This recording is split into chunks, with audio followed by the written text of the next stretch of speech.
Welcome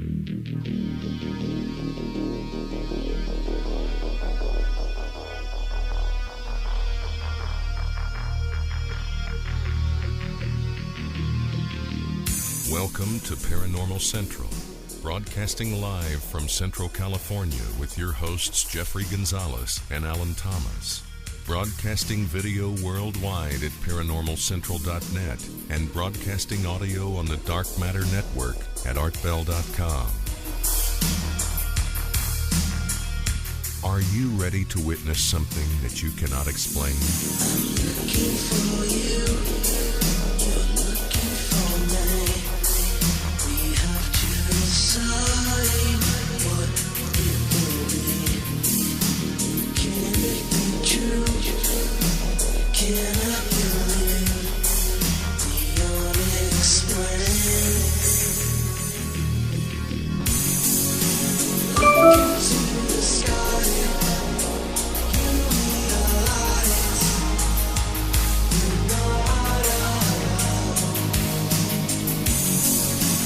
Open your eyes. You can find the trails that control.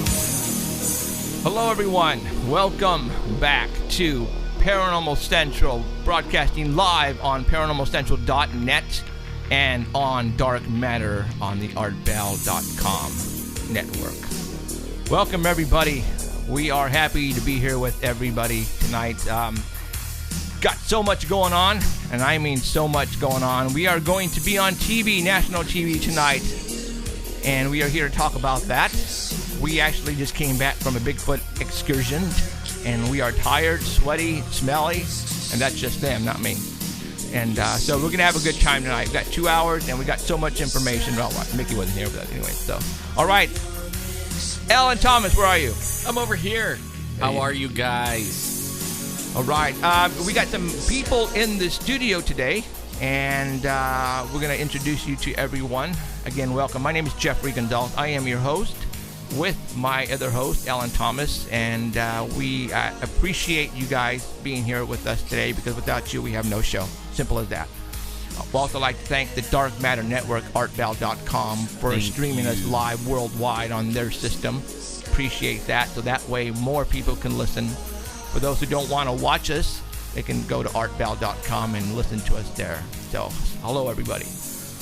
All right, Bigfoot City. And I mean Bigfoot. We talk about everything, and we have been talking about Bigfoot lately, like a lot. But you know what? Today we have to really talk about Bigfoot, because the windows of my truck. What are you talking about, Jeffrey? Well, for all those who don't know what's going on, in 2011 we had a situation happen to us up in the mountains, and we had Bigfoot leave his calling card, as Monsters and Mysteries would say. And they actually did a special on the whole incident, and it's going to be broadcasted tonight on Monsters and Mysteries on the Destination America TV channel. And that will be actually, if you are on the Dish satellite, it's going to be on 6 o'clock. And if you're on Comcast Infinity, it's going to be at 9 o'clock. So 3-hour difference, obviously. So.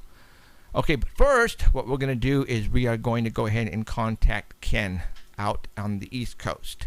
And he is our reporter from MUFON. He's going to give us the recent UFO sightings all over the world, not just the United States, but the world. And if there hasn't been any that good sightings here in the States, then he's going to talk about past ones, like in the past week or 2 weeks. But he has some good pictures, always some good pictures. If you want to see these photographs, you can go to the Art Bell Network right now, artbell.com. And you can actually see the pictures there if you are listening to us there. But if not, you can go ahead and watch us here at live stream, and I will put up the pictures as we go ahead. Yeah, go ahead and plug them in. Okay, here we go. So, okay, we got Ken, and Ken should pop up here any minute. Ken, are you there, baby? Hey, pal, how you doing? Hey, how's it going? Hi, Ken. Can you hear us, Ken? Can you hear me okay? Yeah, we can hear you fine. How's it going? Oh, not too bad. Yeah, I'm sorry I was tied up last week, but I sent some photos out to you. I hope you got them. Yeah, I did, but you know what? I didn't talk about them last week because I'd rather just have you do it. All right. Okay, that's no problem. Okay, yeah, so that's I'm on the computer system. Are we on the air right now? yeah, we are absolutely. So Okay, let me get on my system here real quick. I gotta load up his pictures. Yeah, I've had a few things going on here. We've had a lot of things. I found as a matter of fact, I found something strange on Saturn today. As a matter of fact, it's really weird. What I'll probably do is send the photos to you. Maybe we can talk about it next week if you want to. Yeah, we can do that. So, all right. Yeah. For those who want to see the pictures right now, they are on the artbell.com network. So go to artbell.com and you can see the pictures there. I don't have the pictures right here right now, so go to artbell.com and you can watch the pictures there. So go ahead and talk about picture number 1. Okay. Yeah. I'm bringing this up right now. Let me get this up here. Yeah, I also included a couple. I was wondering if you included a couple paranormal pictures I sent to you. Which ones were those now?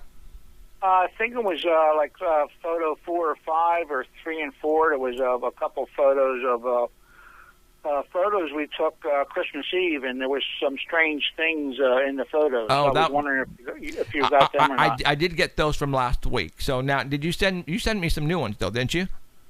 Well, I basically sent you the same ones that I sent you last week. Okay, that's cool. Then that's fine because they are right now on the artbell.com website. So for all those who want to look at those, go for it right now. So go ahead and start at number 1 there, pal.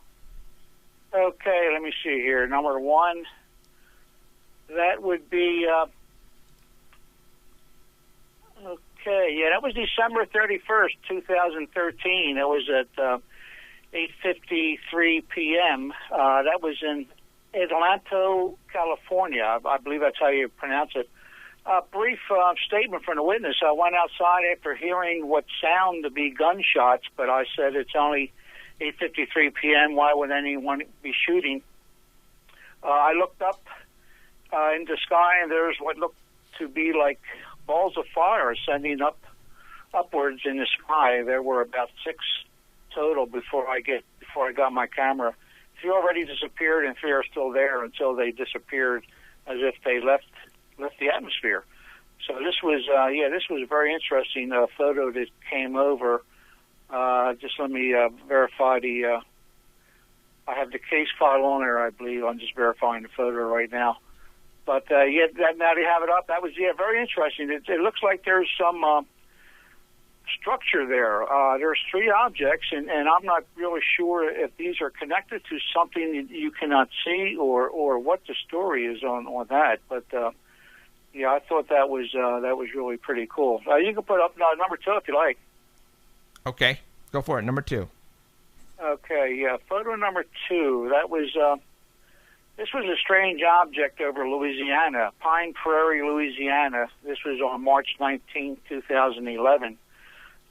Statement from the witness here. He says, I'm a photographer, and on March 19, I was outside taking pictures of the moon during its lunar perigee. My grandparents were also outside with me, playing with my daughter on a swing set. While aiming my shot of the moon, I noticed what I thought was some debris on my lens, so I cleaned it and prepared to try the shot again. I observed at this point that I could make out not only make out the object through the camera lens, and that it was not obvious to the naked eye. So he could only see this through his camera lens at this point. At that point, I realized that I was not seeing a speck on my lens, but rather something in the sky. I tried to use my autofocus to capture the object, but it kept focusing on the moon. I turned off the autofocus and manually targeted the object. This is a picture that is attached to this report. Now, again, that was March 19th, 2011, Pine Prairie, Louisiana. Now, it's funny because this object, it looks like it's in the upper atmosphere, and we have a lot of people sending in a lot of these astrophotographers sending in photos that they're taking of these objects pretty high up. Yeah. Now, I don't know if I'm looking at it. I'm looking at it right now, and now the 2 lines you have near the round. So the round light, is that the moon? No, that would be your two bars, and then there's a white thing. Right. So you're saying White light the back, and it looks like there's two streams of I don't know what it is coming out the back there. So you didn't put up those two bars. That was on. Oh no, that's the only thing I put up is that orange circle around the photo. Usually it helps to enhance the photo a little bit, but that's the only thing that I put up. Holy moly, dude! Yeah, the crazy part is I don't know if you remember 2 weeks ago for my sighting in Bridgeton. This basically looks almost like the same thing of that sighting that I investigated in Alloway Township in Bridgeton. So I have a few photos of UFOs just like this, and I don't know what they are. I really don't. That looks like whatever it is has headlights. It makes it UFO for sure. Yeah, I don't know. So. I have now picture 3 and picture 4. They're the ones that. That's in my living room, and let me see. Let me just check Art Bell's site here real quick. Now, what's kind of cool though is that Mickey is a photographer and he's an expert with law enforcement, so he can assist us right now as trying to figure out what these are in number 3. So. He's going to try to give a go at it, but it's kind of hard until, he has to analyze it and pick it apart. But oh, yeah. No, I understand that. But as you can see in the one photo 3, I have some orange circles around some strange lights there. And on photo 4, that's the one where it looks like a hot dog roll or bun or something sticking out of the chair's armrest there, I guess, and that is something. I don't know. I don't see how that could be a lens flare or anything like that. So I thought that was. Well, I've had activity with my deceased father over the years. Nothing spectacular, but every once in a while, he makes himself present. So I know there's some strange things going in my house sometimes. What usually happens in these situations like this, where we're seeing the okay, now I think of photo 5. Oh, he didn't hear you. In photo 3, where we see these streaks of light, where we're talking about the hot dog and the hot dog shaped thing, and there's like streaks of light, looks like almost coming out of the guy's face. What happens is a lot of times people will put these cameras on night shot, and with night shot, what happens is the shutter actually stays open longer to record ambient light that's actually behind a subject, and when you add that in there, what happens is as the flash fires, the ambient light is reflecting off the objects in the background. So everybody appears to be stationary, but as the camera moves or the photographer moves, that ambient light that's being recorded appears to move also. So it gives it that streaky appearance, like what we're seeing right here. Okay, so you're saying that there's a possibility you don't think this may be a paranormal thing? I don't think so. This is, to me, it has all the earmarks of being the camera being setting on a night shot, which sometimes people just set them on there, thinking that it's better for night photography. In some cases, it is, but it's recommended that it's used with a tripod. Then on picture number 4, then what is that thing coming out of the sofa there? That hot dog looking thing. Yeah. I'd have to look at it. Okay. Find out what the shutter speed was. You can see it on their arm and hand. What it this almost actually looks like mustard on them. This glowing yellowness, again has the earmarks of being a tungsten lighting, tungsten bulbs, which would be like a regular 60-watt household bulb. We could be seeing reflection. I noticed that there's somebody has in the photo number 4, someone's hand that appears to have like a gold bracelet on there. Yeah, I saw what that. we're seeing is probably some reflection off of the household light from that and from the flash, and we're picking a lot up. Got it. Okay, yeah, because I took about maybe 50 or 60 photos, and it's funny. That's the only photo where something came up that I thought looked pretty strange, but. Cool. The EXIF information should be on both photos, so maybe you can, get some information from that and make a determination whether, it's something other than paranormal. Yes, I could definitely check it Right out. on. All right, man. That's awesome. Cool. Cool. So you got number 5, right? Yeah, number 5. That was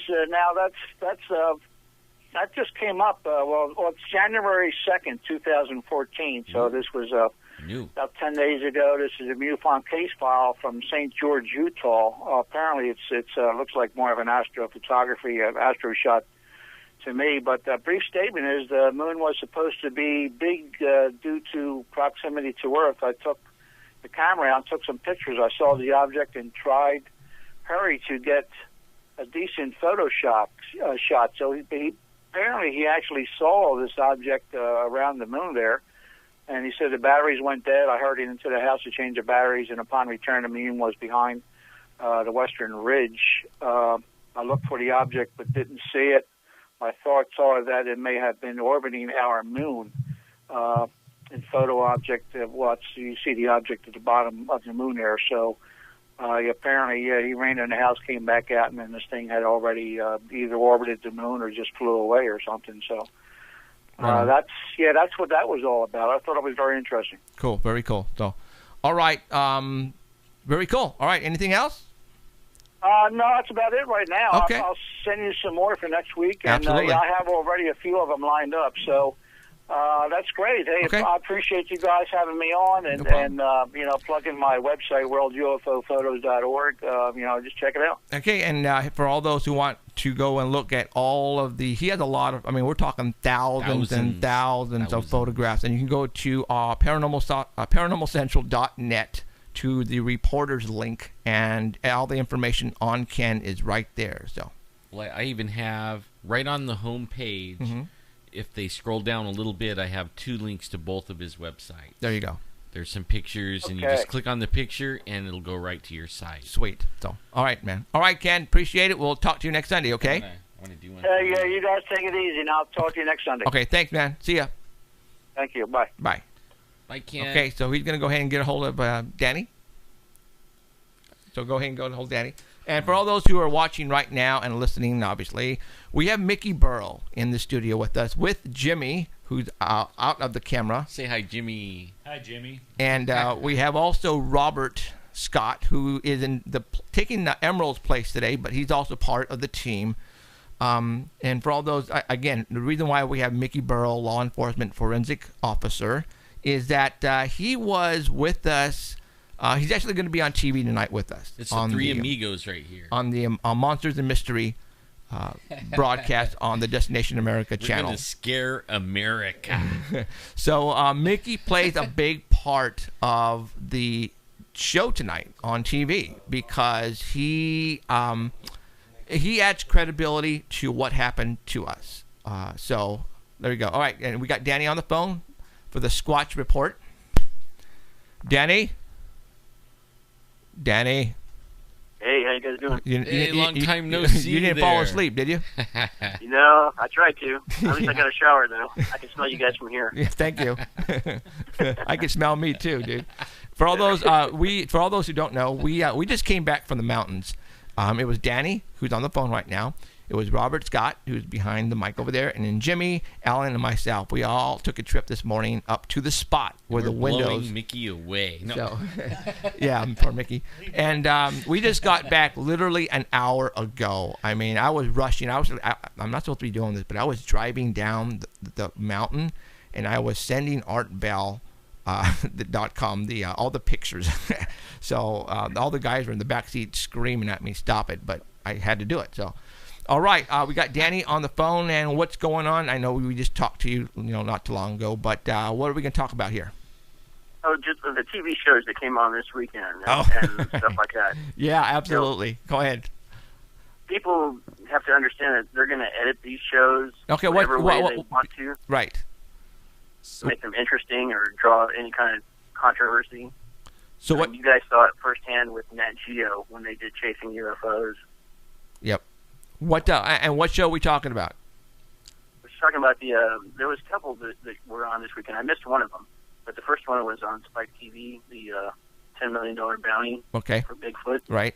The other one was on Nat Geo. I wasn't sure the name of it, but it had Justin Smina on it, and they were telling his story. Really?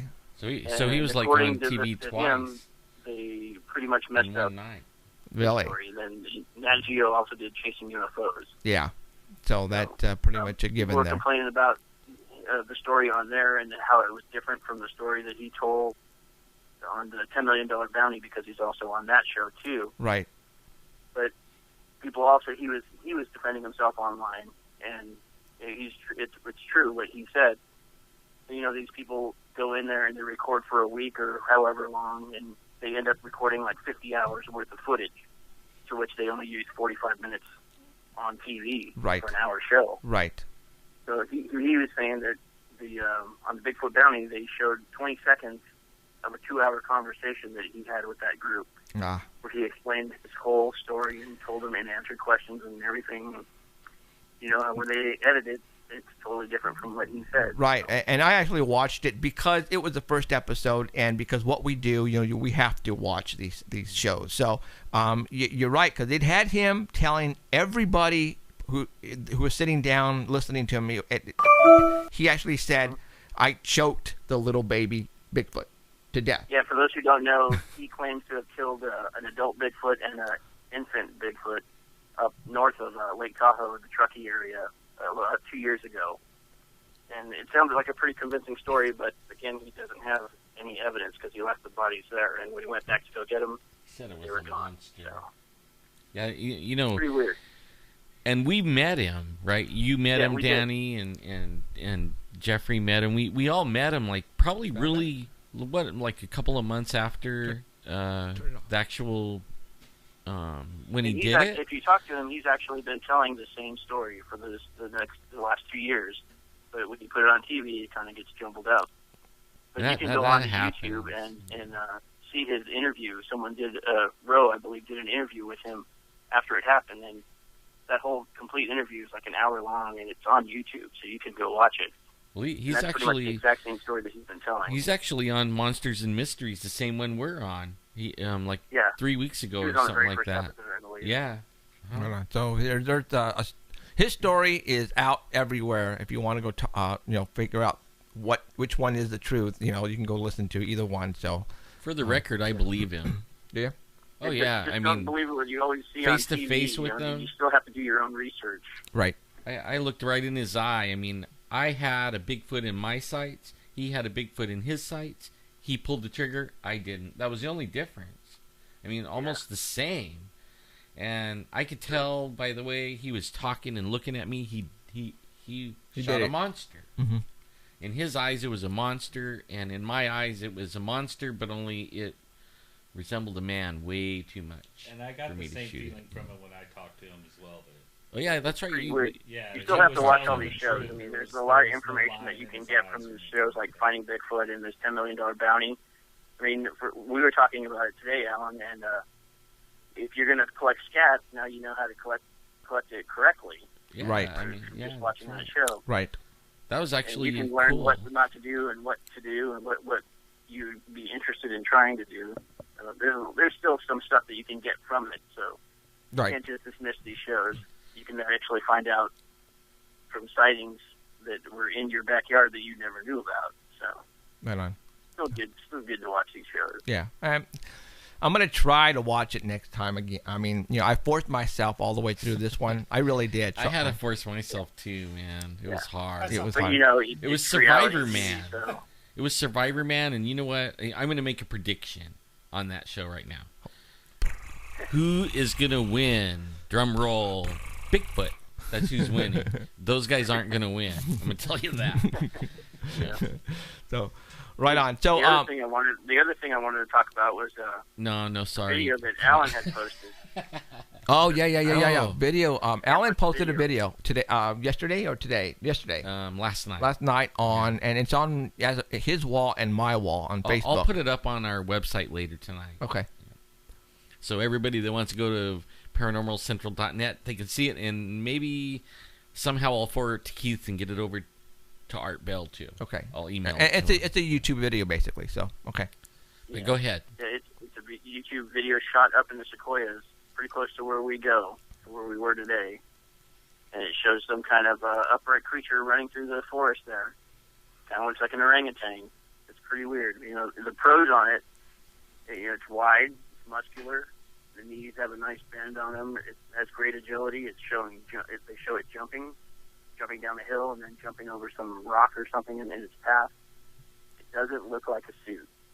It's got long arms, and you know the arms are real because you can see him grabbing bushes as it's running away. But the cons on that, it looks like an orangutan kind of. It's got long hair. It looks wide, but it doesn't look too tall like all the reports are, like 7 to 8 feet tall. It doesn't look that high. And it's hopping from side to side. Whenever you hear about a Bigfoot, they're smooth. Right. And they kind of glide like they're skating or something. This one's kind of sloppy when it's He's running. kind of clunky, huh? I thought, you know, like... And the biggest con is that the guy who shot the video is also a filmmaker. See, now that's where I stay. Okay, wait. We have a filmmaker who gets a picture of or video of a Sasquatch. You know what I'm saying? Film. I don't know. I'm gonna have to. That makes it hard, but you know what? The points the guy makes that really goes over it. They're good. Now, points, but the guy who's doing the rundown on this video, right? Yeah. He's not part of the video shoot at all, right? So it's another guy. Okay.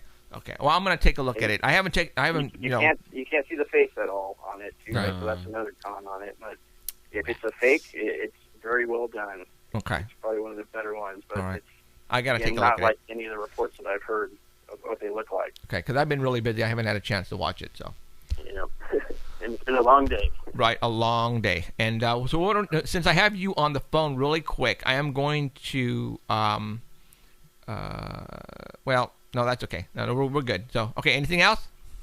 No, I think that's it. We're right just waiting on. to see you guys on TV tonight. Right. We'll talk about you two here in a minute. Yeah, absolutely. So, so you got the 6 o'clock feed, right? Because you have Dish. Yeah. I've got Comcast, so I get the East Coast feed on. Because you got HD, huh? That's right. Okay. Yeah. Dirtbag. All right. Okay. All right. Well, don't tell us because we haven't seen this episode, guys. All right. We have the trailer. We've seen the trailer. Excuse me, but we haven't seen the episode, so we have no idea. So far, the trailer that we've seen, awesome. Okay. So I'm gonna be breaking speed records on the way after this show to get home. You know. Well, you got 2 hours, so right? No, about an hour. Why? 9 o'clock. Well, it's 2 hours. We live here at 7. Oh yeah, yeah, but only breaking down and everything. It's Yeah. about an hour, really. Okay. Yeah. So all right. So well, you know what? Go ahead and text me what you think. You know, send me text and say, "Oh, you suck. Oh, they made you look like a funny. Oh, don't watch it." They jumbled up the story. All right, Danny. We'll talk to you soon. Okay. Okay. Thanks, man. Maybe we'll call him back like it. You know. Oh yeah. Right, So what? Yeah, maybe we might do that. Let's do it. Let's surprise him. Okay. You're not listening, Danny. We're gonna surprise you. All right. Okay. Let's talk about what's happening tonight. Tonight, Monsters and Mysteries are going to be talking about the window incident that happened in 2011. Now, what's kind of weird and funny, but you know what? Nowadays, nothing surprises me. But some Bigfoot blogs and Facebook pages decided to go ahead. I sent them the trailer link. And they didn't know about it, you know, and so they posted it on their Facebook link, on the Facebook wall, and it went viral. And all of a sudden, people are saying, "This is BS. This is baloney. Who are these guys? You know, what windows? What? You know, there are people out there who are in the Bigfoot industry who have never heard of this story, which blows me away because we were on the Huffington Post. We were on different news medias all around the world. Finding Bigfoot was actually so. What's blowing me away? These guys have no clue what happened to us in 2011, and it wasn't just something that happened and we decided to keep it under wraps, and then all of a sudden come out today and say, "Hey, something happened." No, a lot of if you go Google, Sanger Paranormal Society and Bigfoot windows. It's going to come up a lot of blogs and a lot of posts about it, all right? And so what we're going to do is we're going to go ahead and talk about the story right now in case they leave out anything tonight, which they probably will. But the one thing I'm not going to do on live stream is show you guys the windows, because I'm actually going to show the window for the first time on that show. They're going to show the window with the face on it. All right. So if you want to see the face on the window, because I took the windows off of my truck, and a lot of people, when this happened, said it was a hoax because at the press conference I didn't bring the windows, and I want to tell you why. Because the man right here next to me told me not to. Now let's talk about that, Mickey. Why didn't you let me take the windows to the press conference? And I was going down on you hard. I mean, dude, what? I mean, why?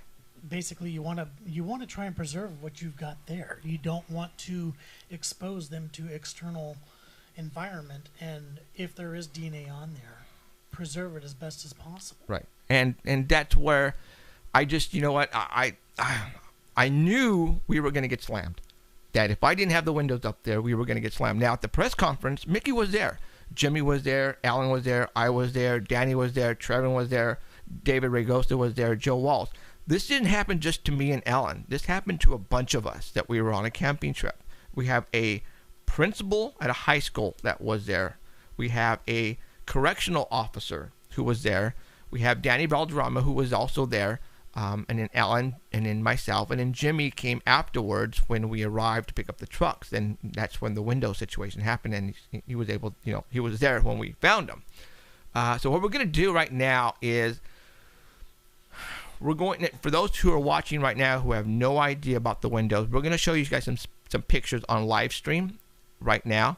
The same pictures are on the artbell.com website. So we're just gonna, nothing are numbered. We're just going to go through them, really quick, and we're going to talk about each one. And we're going to tell you why this wasn't a bear, why this wasn't a person. All right? And we're going to give you examples on the screen here with Mickey present, because Mickey actually did a rundown. Mickey, back then, didn't believe in Bigfoot. And you know what? To this day, I don't know if he believes in Bigfoot still. Okay, I don't know. I don't either. I don't. Do you? Do you? I mean, do I believe in Bigfoot? Yeah. I'm on the fence. You're still on the fence. Yeah. Okay. Yeah, I'm on the fence. Okay. All right, and we'll go ahead. But I'm open to it. Right now, even with all the window situation and the prints and the lips and all that, it's still. You think it was a gorilla? Everything's pointing that direction. To a gorilla. An ape, not so much a gorilla, but an ape. An ape. Okay, well that's cool. Okay, so you're saying what made those lips on the window was not a human? No, it definitely wasn't a It human. wasn't a human, right? No. Okay, and we're gonna explain to everybody, and you guys have to understand. Mickey here works in forensics at a law enforcement facility somewhere in California. I'm not gonna say where. So this guy here takes photographs of dead people. He takes, blood samples, DNA samples. He does all that. Okay, this is just to see. You're basically NCIS. I mean, right on TV. That's what you do. Yeah, it's CSI. CSI. The real thing. Right. And you know what's really cool? When you had the pictures and you got the DNA, and then nobody really put you up to it. I mean, none of us put him up to putting out the comparisons. I did that. Yeah, right. You did that on your own, and that blew me. Now I'm gonna. I actually have them here. We're gonna do that. So okay, so we're gonna cut to the story here a little bit. When we were driving back down, I knew I had something very special on my windows, and I called Mickey up, and I told Mickey what we had, and I said, Mickey, this is what we had, and I told him, could you please come and at least document what I have? And he says, okay. So we had planned a date, and it came out to be the following day, I think. Yeah, it was actually it was the same day. Jeff had called me and said, hey, can you just take good photographs of these windows? And I said, I was skeptical, at first, and I was like, that's fine. I'll come take a look at them and do it. And he's just telling me that there's a slobber mark, this nose print looking face on his window. And I had hung up with Jeff, and I was actually at work, and as I'm sitting there and kind of replaying the conversation through my head, it started dawning on me that, you know what, hey, there could be a lot more here than just a face on a window. And photographs. There could be fingerprints. There could be DNA involved. And I never even thought about that. And for those of you who don't know, apes do have what's called friction-ridged skin, which is the same pattern types, same fingerprints as humans do. That helps they got them like grab dermal things. ridge and Dermal stuff, ridges, yeah. exactly, which help them grab things and hold on to things like a human would.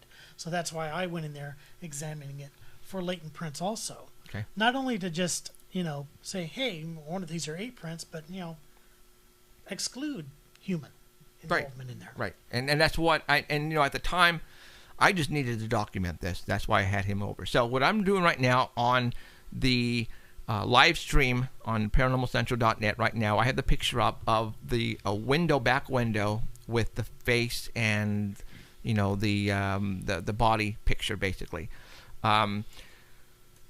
What we have on the back window is something pressing its upper body face from the stomach all the way up and shoulder onto the back window of my four-door F-150 Ford pickup.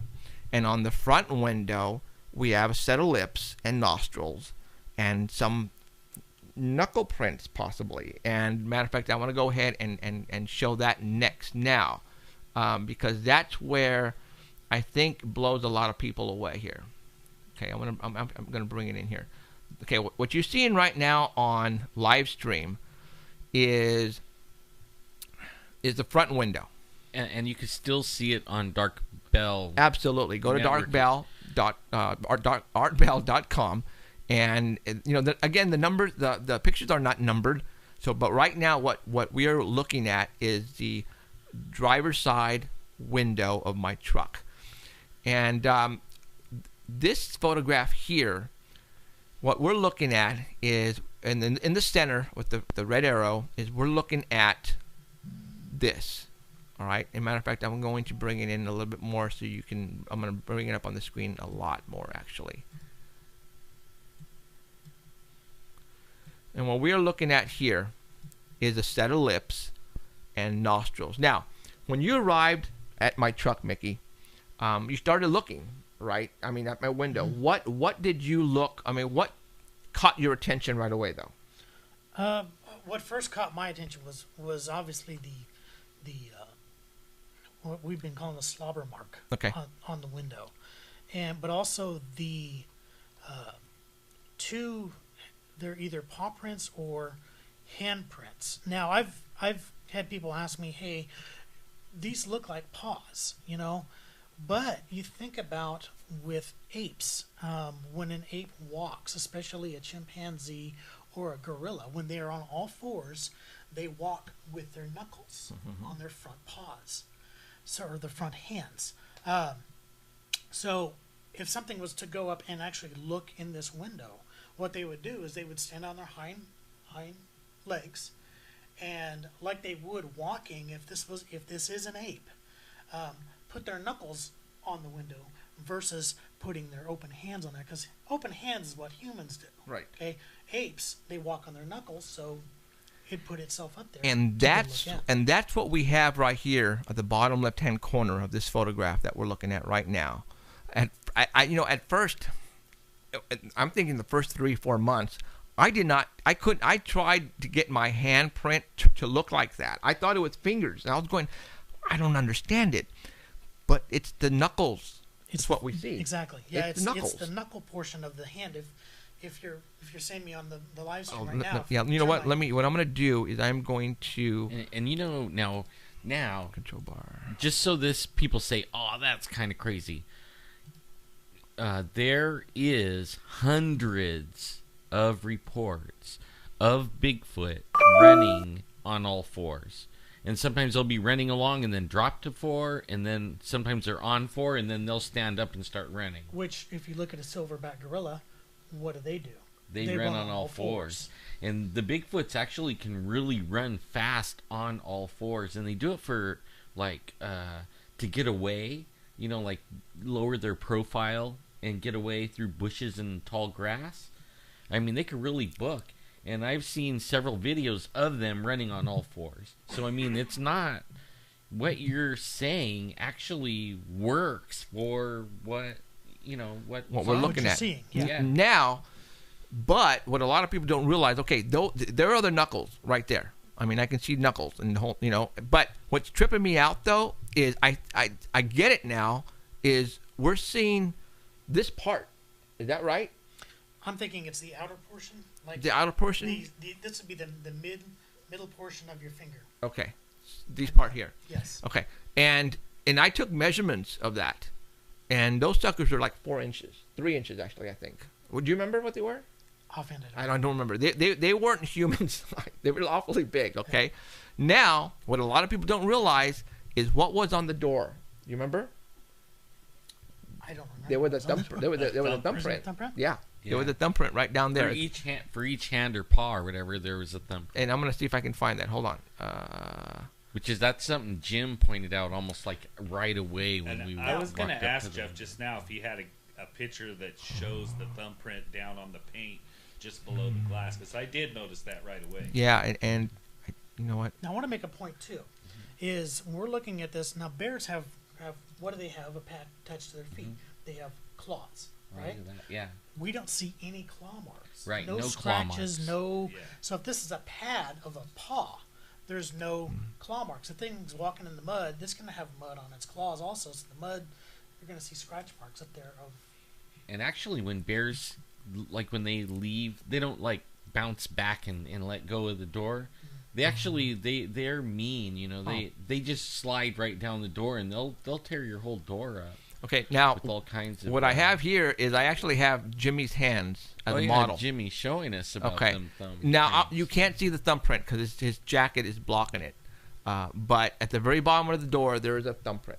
There was a thumbprint. So he's doing this. And that was right when we walked up there and found it like that. I seen that immediately. Really? See, I was still in La La Land. Yeah, you were. I was tripping. Dude. Actually, so was I. When you see a face looking at you, you trip out. I was tripping. But in the video, though, because as soon as I got on the site, the actual video I took with my cell phone, you can see the thumbprint. It's there. And I'll show it to you, Mickey, later on afterwards. So, okay, so Mickey, after arriving at the site and taking photographs, he's put tape up there. Now, just to let you guys know, he's actually on the show tonight, and I think they're showing him. I sent them the video of you taking the pictures and doing all that. They have that video. Oh, and they're gonna. I actually signed the release form for that video, so they're gonna show you taking photographs at the pickup. Okay, and what happened is later on, before we had the press conference, Mickey on his own, baffled and what the heck did this, so he decided on his own to go and see if he can make a mock-up and to try to figure out what person or animal could leave an impression like that. Blew me away. And this is what Mickey did, which I have here. Mickey went and he actually did this. What I'm going to do right now is I'm going to post, let's try the mountain lion first. Okay? Mickey went and he grabbed the face of a mountain lion and he got the lips. Now, for all those, the lips and the nostrils on the window, the lips were 8 inches long, you guys. All right, you guys see what I'm? 8 inches long, right, Mickey? Yeah. They were 8 inches long. They were 10. Yeah, I think they were. I can't remember. Yeah, they were 8, and then the 6. The nostrils were 6 inches long. Okay. Wide. Yes. Wide. End to end. Yes, the lips were 8 inches end to end.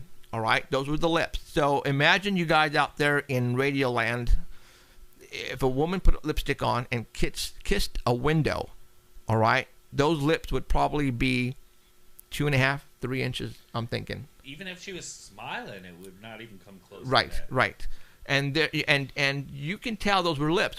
How could you tell those were lips, Mickey? Just from the look of them, they've got cracks within the. I've seen lip prints before. Sure. You know, if you even look at our own lips, they look just like ours. That's the way they look. It looks just like ours, but only on steroids. Now, what I did here was I did my research, found out what animals are indigenous to this area. Right. You know, what are we looking at? What animals do we have? We have bear, mountain lions. I looked at a deer. I looked at a cow. You know, cows are up in that area. You know, I did the most common animals that we could find that were in the area, and I did comparisons to them, and finally I did the ape. Okay. Okay, so we're looking at the mountain lion right now. Yeah. Basically, you put arrows and lines trying to compare to the mouth of the mountain lion to the mount, and pretty much the mountain lion, it maybe had one consistency, but that was it. Yeah. There's the drop in the nose where you see it pressed up against there. Or the drop of the bridge in the nose, that was a consistency. The blue lines are inconsistencies. There's no hair on those lips at all. There's nothing there. Okay. So the lines of inconsistency are they're too great. You're eliminating it just by that simple fact alone that there's no hair. Got it. Okay. So now what he did is he grabbed the face of a bear, and he tried to match that up. What'd you come up with the bear? With the bear, same thing. We had a lot of similarities around the nose. The nose were very consistent with what we're looking at. However, with the nose and the bridge of the nose, there's a point in the nose where it actually drops down, and the bear is very inconsistent there. Where we have almost like an arch above the nostrils, and the arch is not there on that print. The other inconsistency is around the lips. The bears have hair on their lips. It's almost like a mustache, and there's no hair. There's no hair present on this impression at all. Plus they're like that big, you know. Yeah, they're smaller. They're only like 3 inches. Much smaller. Yeah. Than That's what the first thing I noticed was like they're really little. Okay. Then he said, well, if it's not the lion or the bear, ape of some kind. And so we got here a gorilla or ape. This is silverback gorilla. Silverback gorilla. Silverback. We don't have a known picture of Bigfoot. Right. We don't know what Bigfoot looks like. We don't know what their face looks like. Right. So what I did was I picked what it could be. What was the thing that was the closest it could be to a Bigfoot, what everybody has described as a Bigfoot. And it's close to a silverback gorilla or an ape. And when I started drawing the lines, I started doing the comparison of the two, started seeing a lot of consistencies. Okay. Man, it looks like almost a complete match. Really. Yes. Yeah. Now, for all those who are watching us right now, I'm gonna just use this as an absolutely. As a matter of fact, what I'm going to do is I'm going to go ahead and go for it. Okay, what we're looking at here, okay, is the same on the you're right. Yeah. on the mock-up here. We've got a drop in the bridge of the nose. Okay, now again, this is a Bigfoot, quote unquote, mask. So, but it looks like they fashioned it from some type of a gorilla. So what we're looking at is we've got the drop in the bridge of the nose, which is a consistency in the print on the window. Okay, we've got the round nostrils, which again are part of the comparison. If you look at the mock-up between the two, the big consistency is the lips. There's no hair on the lips. It's got generally silverback gorillas have no hair on their face. They're all skin. But the big part that made me kind of like really take notice is if you look at the shape of a gorilla's face or an ape's face, it's elongated. It comes out from, unlike a human's face where we are flat. Our faces are flat. Right. We've got a flat nose. Our lips are recessed under our nose versus being protruding out. If something is looking in through a window, and you have to realize too that whatever's looking in here probably has never encountered glass. Right, so it right. doesn't know what glass is, so it's just taking a look. All it sees is stuff inside, and it's probably pressing up against this. Pressing up against this, not knowing that there's glass there, Right. and making this impression. And that's why we're getting lips. That's why we're getting a nose. We don't see any brow because their brows recessed further back than a human would. So by the drop in the bridge of the nose, what you're saying, that means that their nose, by what I'm seeing there, is flatter compared to where ours sticks out Exactly. more. Okay, Yes. and that's where I didn't realize what we had here. That right now we got the imprint of the or the impression of the lips and the nostrils, and what's right there in the middle, I thought that was tongue. No, No, this that's the portion upper. What do you this call is that? the Upper lip. Upper lip. Upper Yep. lip. And that's what I'm going, holy mackerel, that's the upper lip. That's not really what he said. In addition to this, No, not what I said. in addition to this, it was very cold, right? Right. Okay. Yeah. What happens to us when we get really cold? Our nose runs. Right. Yeah. Okay. Or we breathe. Condensation forms. Mm-hmm. You know, if this thing's breathing through its mouth or its nose, condensation's going to form. That's why we're seeing this. That's why it's coming up. That's why it's. And it was got a lot cold of up there. consistency. Yeah. Now, for all And those that who is are. exactly what I. That is exactly as when we walked up to it. When I looked at that, I immediately knew that it was nose, snot, and lips. And then I started looking at the handprints, and that guy behind me was going bear, bear, bear, bear, bear, whoever he was. And The mechanic. I think that's what settled me down to like go, whoa, Jim, look at this, look at it, Right.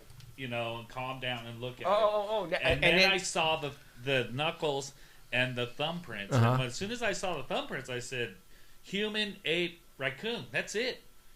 And it's way not raccoon. It's too big for raccoon. Now, you spotted this right off the bat, Mickey. This thing line running down on the left-hand side. That could be mucus, right? Yeah. Snot. Snot. Right? Now, so when you arrived at my truck the following day to take photographs and stuff, you turned to me and you said, dude, you might have some DNA here. And at that time, I didn't know. I'm going, oh, and I didn't, I said several words that I can't, say on here. So what did you do?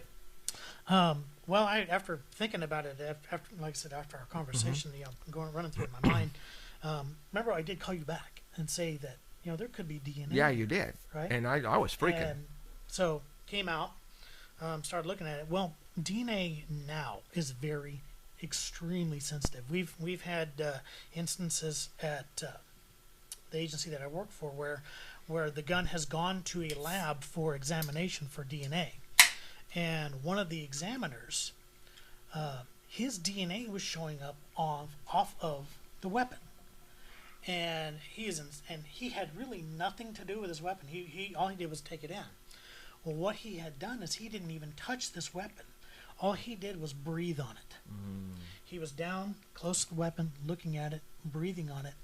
Just by breathing on it, the breath got his DNA on this weapon. Wow. Okay.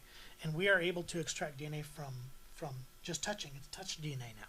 So even just by handling murder weapons, I should probably not put this out there, but Right. if somebody's going to do a crime, you better glove up because we're going to get you from either prints or DNA.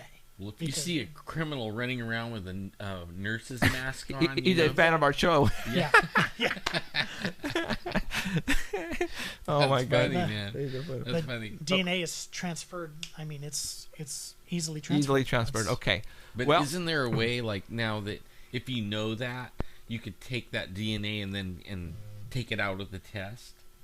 You know what I mean? Like Exclude it. yeah, exclude it. Yeah, you can Once you know exclude it. whose DNA and everything, you can Yeah. exclude it out. Okay. So, all right. So, there on the spot, he wanted to go for some DNA. So luckily, I always have a toolbox because wherever we go, I have rubber gloves, I have test tubes, all that kind of stuff. And I said, dude, I'm gonna let you swap for the DNA, so that way I know it was done correctly. So I gave Mickey 3 blue test tubes and he had some Q-tips, and he put on some gloves, and you went swiping away, dude. Yep. You went swiping away, and then you put the Q-tips in these sealed tubes that I have that I purchased on the internet for something like this, and he gave them to me, and you said, dude, put this in a safe place.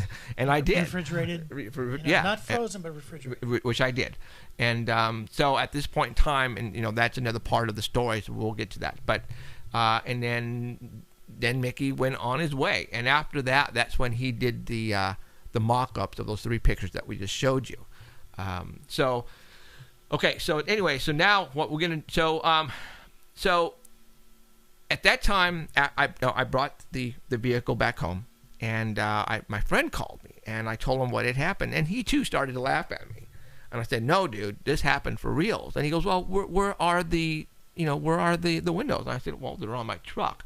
And he started screaming at me on the phone. He says, dude, take them off. And I went, oh my God. And I said, yeah, you're right, I should.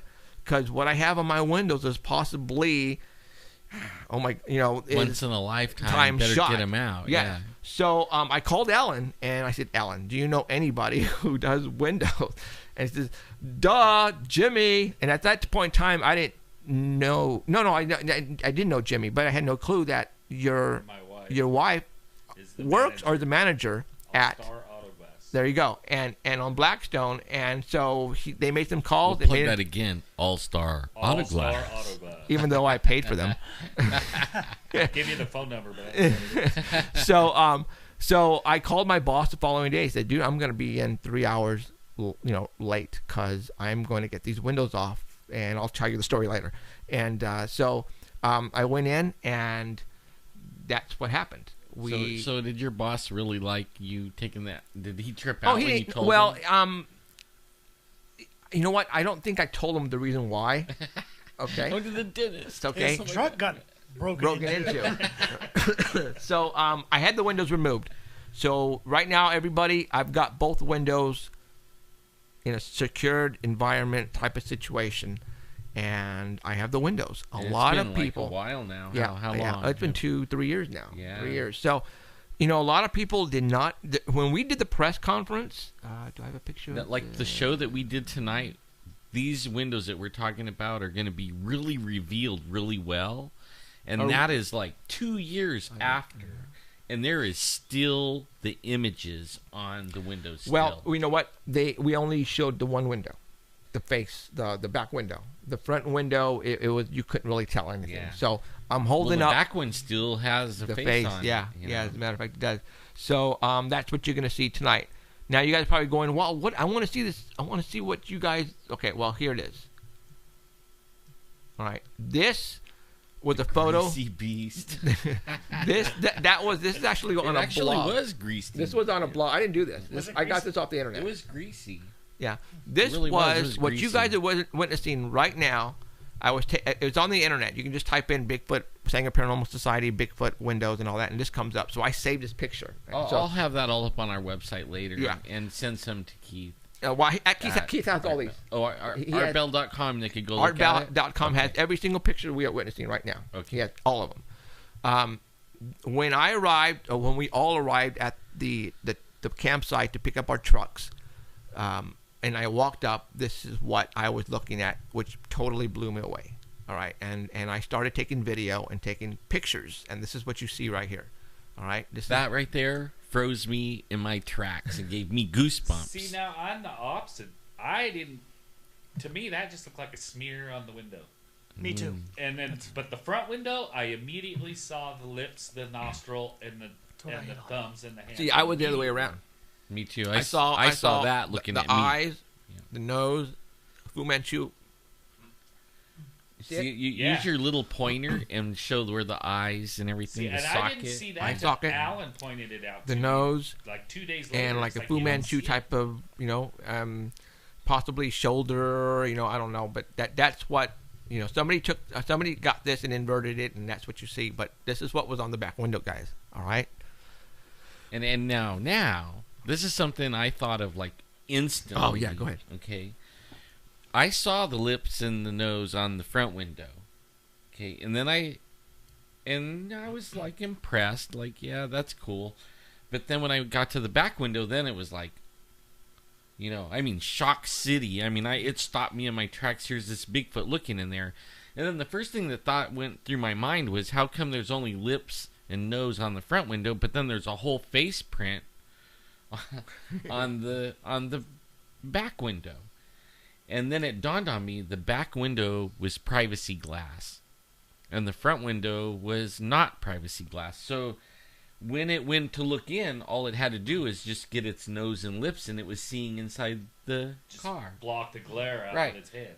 But the back window, it's going and looking, and it can't see in it. It isn't smart enough to put its size, and make do this. go like that, where they could see in there. Right.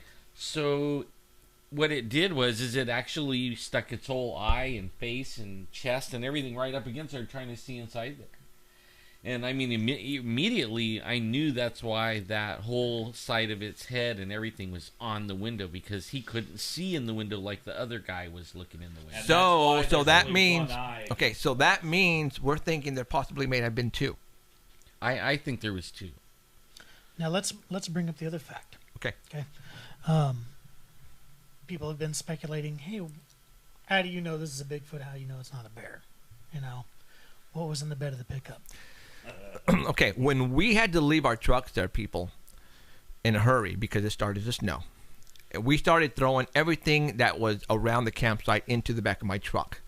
We had 4 ice chests full of food, and they were not locked. They were all open, okay, and not secured. I mean, they were just thrown back there. We had, come on, guys, what did we have? We had, Jimmy wasn't there. Alan, we had fried chicken, prime rib. We had all kinds of food. Barbecued tri-tip. So we had sandwiches. We had pastries. We had, bananas. There was pastries sitting loose in the bed of yeah, the truck. yeah.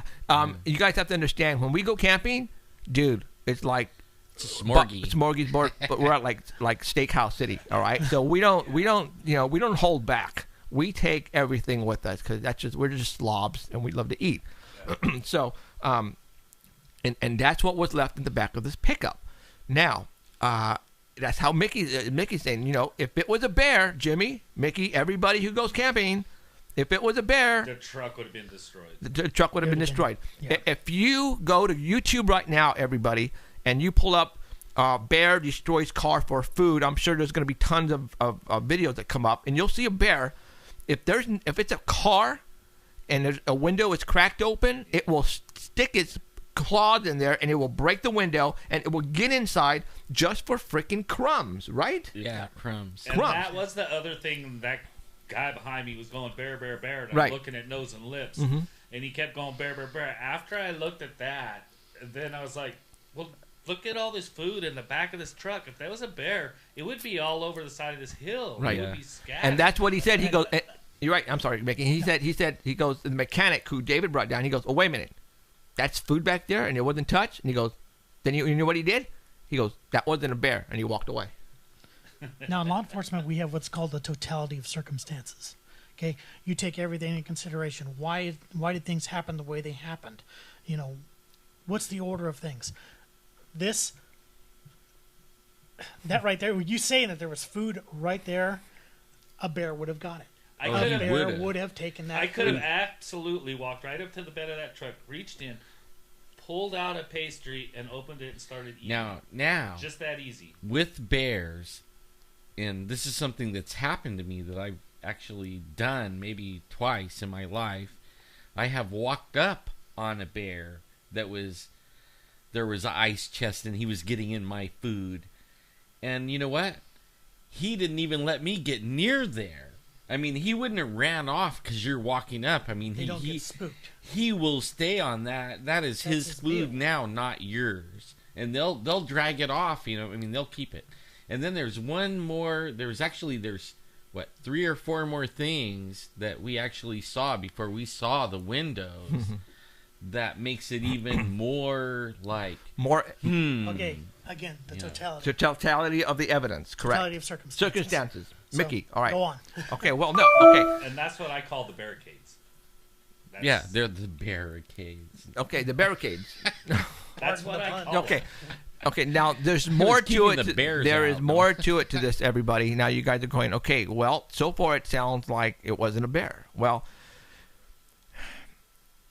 again, there's a whole story behind this. Well, Jimmy was not on that camping trip with us. How Jimmy became involved is the day after. Oh, Alan's first up. Okay, Danny Valderrama just emailed me or texted me. You're up first. I'm up first? On Monsters and Mysteries. Batter up. So I had to go back, to retrieve my laptop that I left in my truck. And I was like so nervous and I was crying because my whole life is inside my laptop. So I called Alan the following day and I said, you know what, I have to go back up there to get my laptop. I don't know when I'm going to get in my truck, but I have to get that laptop because somebody could easily break in. Even though we know it's in a secluded area, not on a campsite, in the middle of freaking nowhere. I said, Alan, who can walk down there with me to get it. And we have to walk 3 miles because the roads are unpassable. You cannot drive on these roads. It's no way, no how, even with a 4x. So Alan goes, let me call my brother, Jimmy. He called Jimmy. Jimmy says, yes, I'll walk down with him. The following day, they come pick me up. We go back up there. Alan stays in his van up at the top of the mountain. I give Jimmy my shotgun, and I grab my video camera, and we proceed to start walking down the dirt roads to get to the location. And before we get to the site where the trucks are, we started to running into barricades in the dirt road.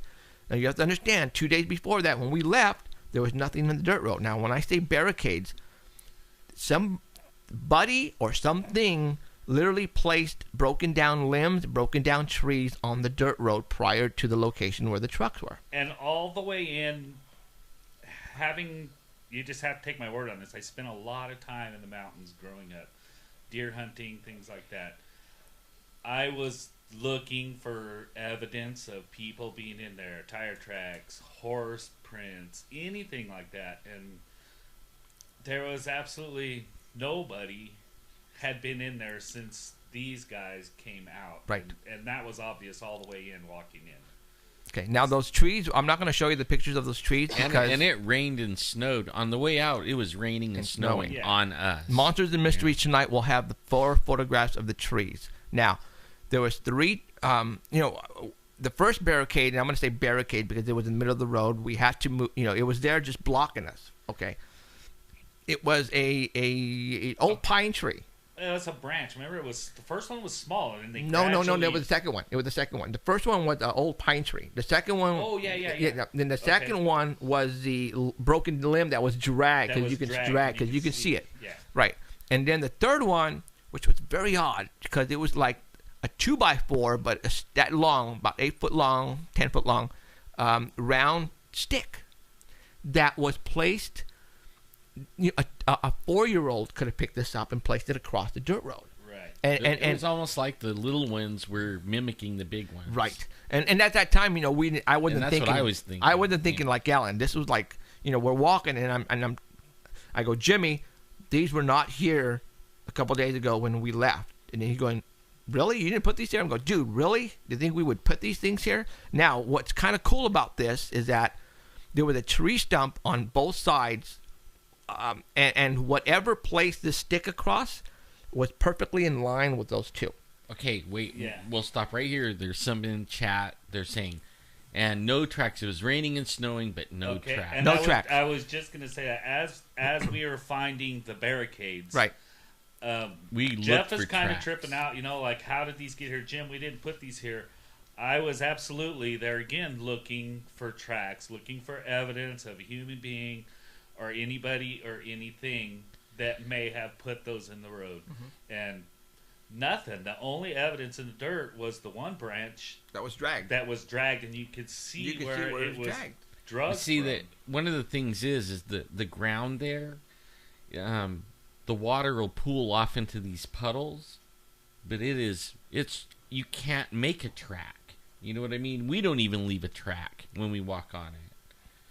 Even though it just rained, you have to be right in the rain when it's muddy to leave a track. Yes, and it was kind of wet. It was moist, but it's packed already, and you're not leaving a track. And I could see mine and Jeff's tracks easily. Right.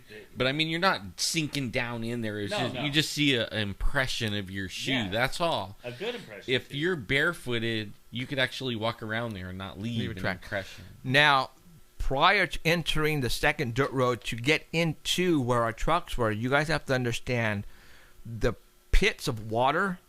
There were like 3, 4, 5 of them where it would, if you would get a stick and put the stick in to measure it, it would measure 4 feet. Yeah, and it would be a car length and a half long. And that's full of water and mud. That's the reason why we almost didn't make it out that day. Danny and I today, when we walked in there, were actually laughing at the ruts in the road. Now they're dry, right? But there's logs, pieces of bark where people had thrown it in there, which may have even been with you. We did all that. Yeah. The people trying to get out of there almost getting stuck. Right. Yeah. So, And we were, I was looking for footprints, you guys. You have to understand, and there was nothing. Now, we come up to the fourth barricade, which is about 75 yards from the vehicles. This one blew me the frickin' away. What was on the side of the dirt road, and you can see it because Jimmy spotted it, the impression, indentation where this particular log, everybody imagine a telephone pole, 14 feet high, the circumference about 15 inches. Okay, this was, 2 years prior to this, it snowed. We had a very heavy snowstorm. And with the weight of the snow, it brought down a lot of trees. And a lot of trees fell over the dirt roads. The Department of Forestry came, and they cut a path, right for the dirt road. And what they did is they just pushed these logs to the side of the dirt road, and that's where they stood. All right, well... And this picture's on artbell.com? No. I didn't place any of these trees because they're going to show the trees tonight on Monsters and Mysteries. They're on the actual show tonight. Yeah, because that was one of the 4 pictures that I had to sign off. As we walked up on this log, Jeff's eyes were big as saucers. He's like, Jim, where did this come from? And you could see where they had done the logging in the past, the cut trees. And this was obviously a cut log. It was straight. But you could still see the branches on the log, small little branches. Right. And Jeff said, "Did it roll down the hill?" And I'm looking, I'm saying, "No, it didn't roll down the hill."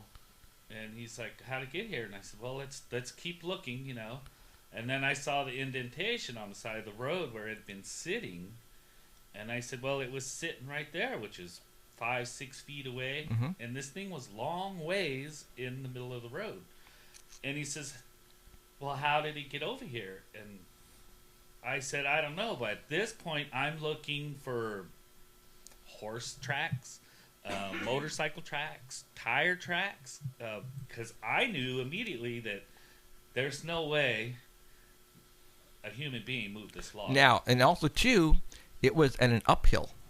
Yes. Where it laid before was downhill, and now it's on an uphill on the dirt road. And the branches on the log...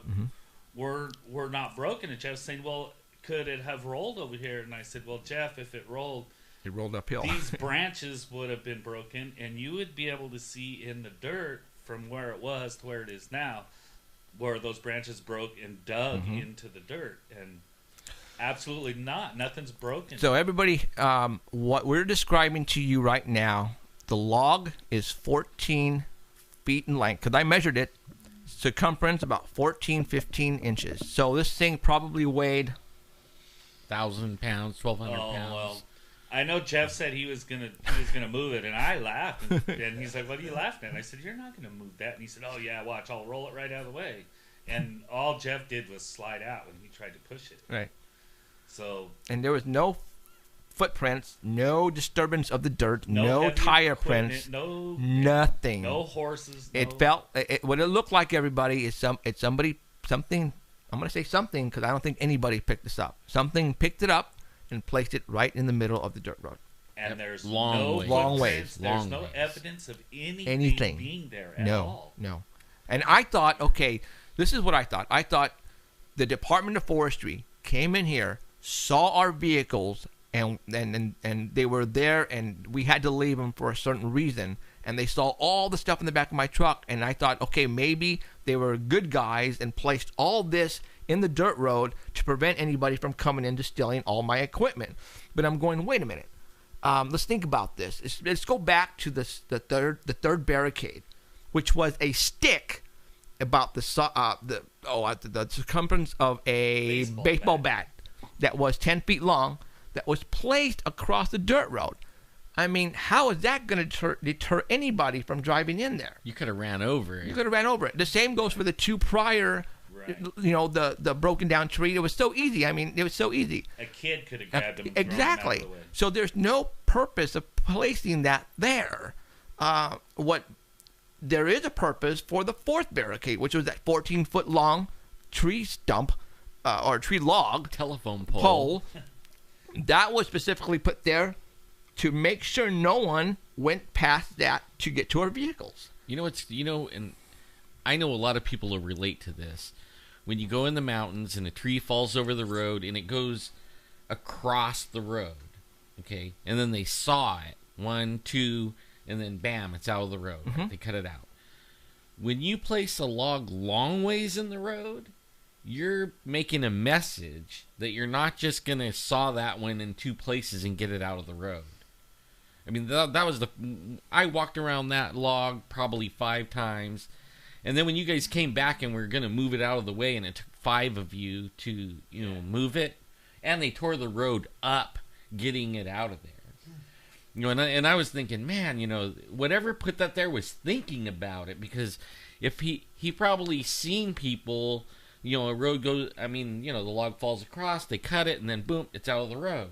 And that was my thought walking up upon it and finding it there, is having spent as much time in the mountains as I have growing up, and as an adult, as a child, I'd never seen a log in the road. Me either. Long ways like that. So it was like, how did it get here? Okay. Yeah. So right now, with all the evidence that we just presented to, and obviously, there's the whole story behind it. Yeah, Really fun one. Now you guys are going, well, still we don't know there's a Bigfoot. I mean, why do you guys go there? Well, David Ragosa has been going, the principal at the high school, has been going to this spot now, going probably now in 10, 12 years. He has had encounters. In 2008, I think, 2007, I've been going up with him that long. He places game cameras, and one time he got a photograph on the game camera, and I was there when it happened. What I'm going to do right now is I'm going to show you that what happened is he called me one night because I had downloaded all the pictures or downloaded the SD card onto my computer, my laptop, and he called me one night and he goes, Jeff, he goes, you got the pictures in your laptop? And I said, yeah. He goes, go to picture number 58, I think it was, and I got it, and this is what came up. And he's going, do you see it? And I'm going, see what? Well, if you really look hard, you can look at, there's something way up here. If I can just grab this. Hey, can I just say real quick? Real quick. After we found the barricade, it was just Jeff and I at that point going in to get his laptop. After we did the barricade thing, and it's like, okay, to continue on with what we were there for was to go to the truck and get Jeff's laptop. Oh yeah. We got to the truck. Jeff got in his truck, got his laptop. There was absolutely nothing on the truck. Right. Nothing had been around the truck. There was no prints, no marks on the windows. Absolutely nothing. And I when Jeff was getting in his truck, I started looking around for prints, footprints, things like that, doing some tracking. My truck was so clean because of all the snow and the water the night before or 2 nights before. It was not a speck of dirt on anything. It was clean, like it just came out of the car wash. So I got my laptop, I put it in my backpack, I grabbed a couple of waters out of the back of the truck, I gave you one. Yeah. I said, Jim, let's get out of here. And we started to walk back. Yeah. All right.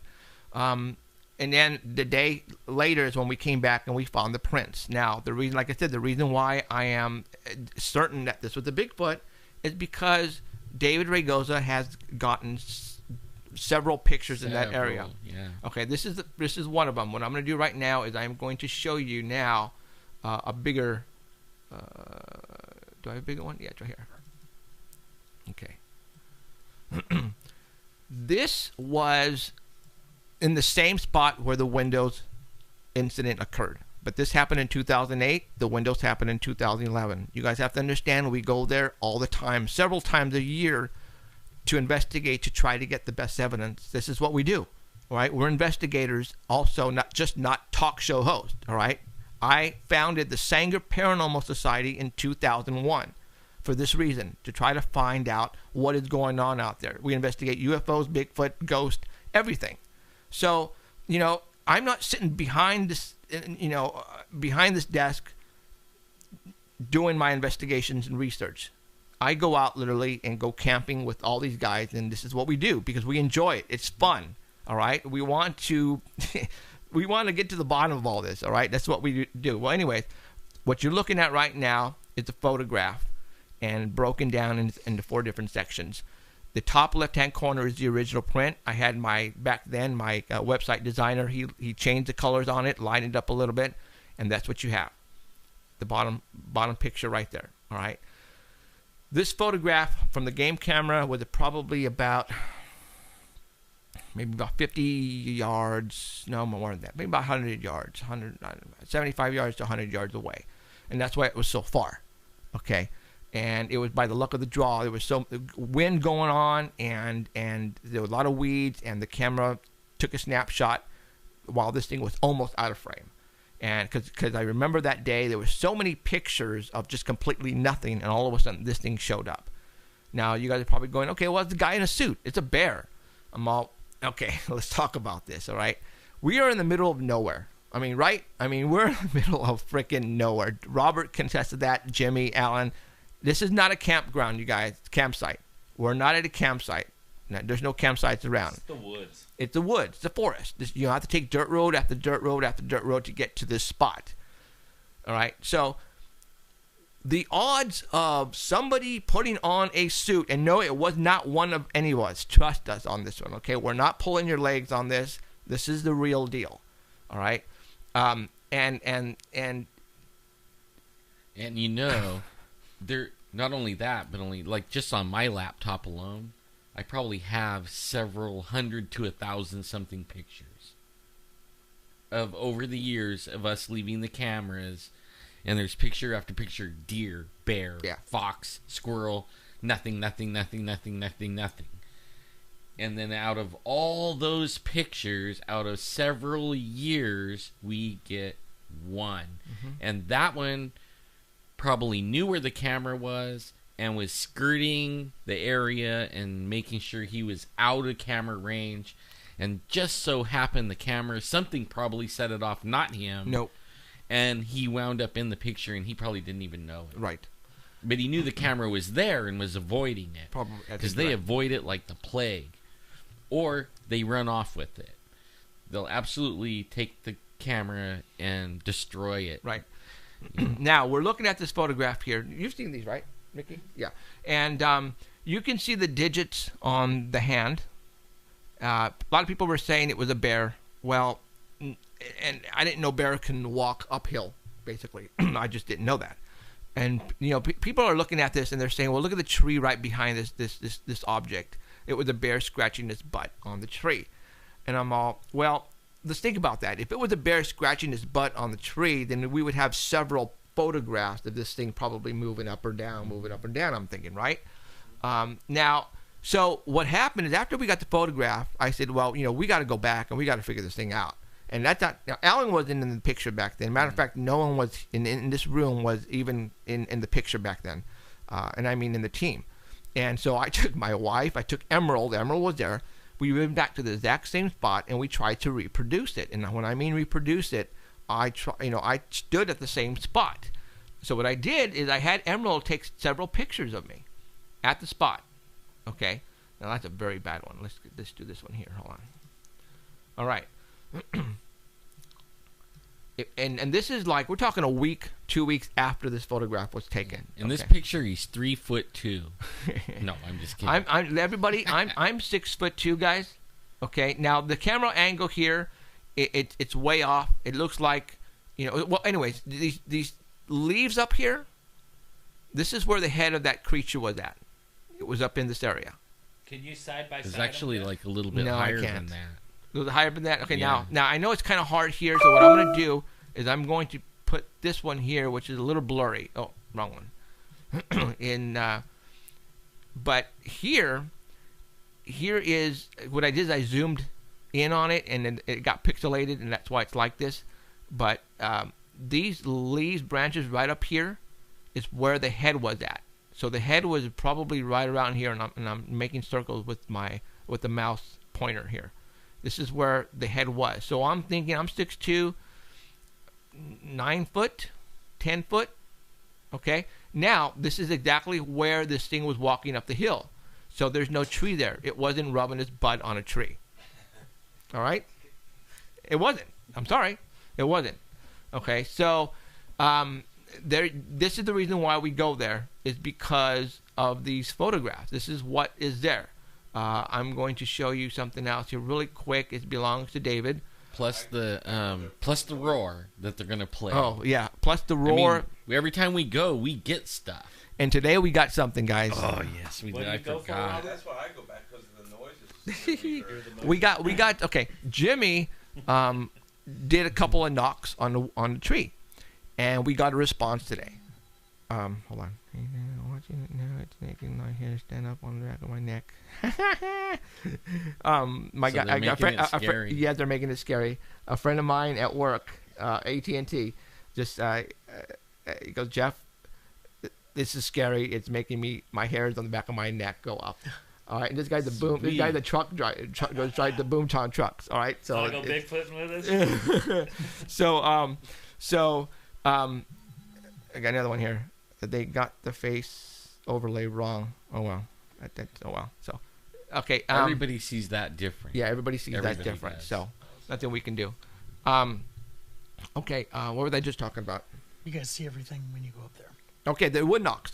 Anyways, today we had Jimmy hit the tree with a piece of stick or log or something, and we got some responses back.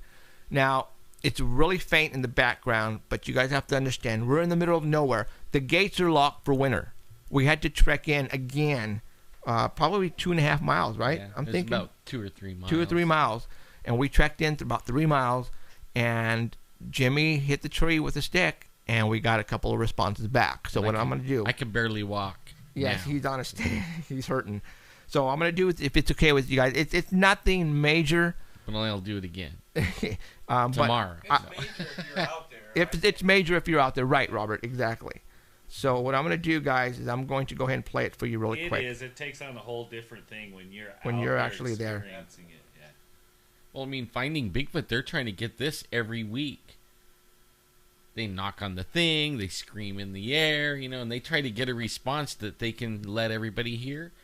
We went out and we did the same thing, and we brought one They back. do find it every week, you know that, don't you? Oh, yeah, they do, yeah. And if everybody knew where they really were looking... Everything is a squatch. That's right. There's a squatch in these woods. But only there really is a squatch in these woods. We had it yell at us. We've had it, The difference is we don't have a big giant crew with us. Yeah, we don't have TV equipment. I have to reset my phone for some reason. It got froze up. So I'll get it set up right now for you guys. So now this picture right here, this is a frozen video. This is pre-me again. Before I was around. You're a pre-me? Yeah, and it was about 1,000 yards away. I actually took a still of a video. The video would make you sick. I mean, it was so shaky and everything, and he hardly could hold it on there, so I froze it and moved it into a spot where you could see the Bigfoot, and then I took a screenshot of it. One of the things that sticks out right away from a bear, bears don't have shoulders.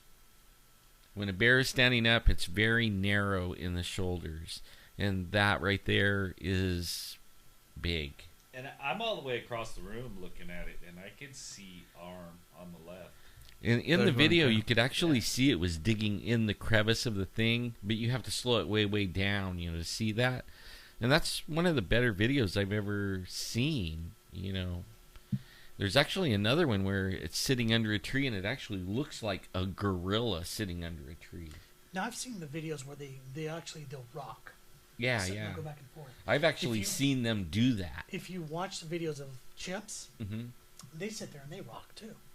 We were at Thule Res one night, and I went outside to water the tree about 3 in the morning. What do you mean, Ellen? Yeah, well, I had to go, and I mean, this is where Bigfoots are. I mean, they have Bigfoots everywhere, and I got up, and the moon was going through and making all these creepy shadows, and there was this big thing in between the tree, and it was just rocking back and forth.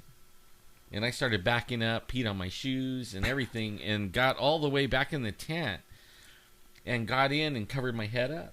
And then my nephew got out of the tent, and he went out to do the same thing, right? And then I heard him say, "Oh, S-H-I-T." And he beat it back into the tent, and I heard him get it back in the bed. And then right after that, we have these sensors set up, and they set up like east, north, west, south. The sensor on that side where we saw this thing rocking back and forth in the woods set the sensor off. A motion sensor? Yeah, and oh man, hey, I buried my head in my pillow, and I was just hoping I wasn't a sack lunch. And when he told me what happened the day after, I kicked his what, because they didn't wake me up, dude. I was mad. asleep. Are you kidding me? Ticked me off. I was scared to death. It was huge. What the picture I have right now on the screen is just the photographs that I took the day, that weekend of the camping trip. Okay, there's Danny Valderrama is in the red sweatshirt, and then you have his son Trevin, and then Alan is in the back. Can you see him, his head barely in the back? And that's David Ragoso sitting down on the table, and that's Joe Walls, who is the correctional officer for Fresno County, and I'm taking the photograph, and it was just us there that weekend. Okay, I hope it's going to play now. It's actually a fun week. It's fun to do. I mean, if you're not scared. Okay, here I got it.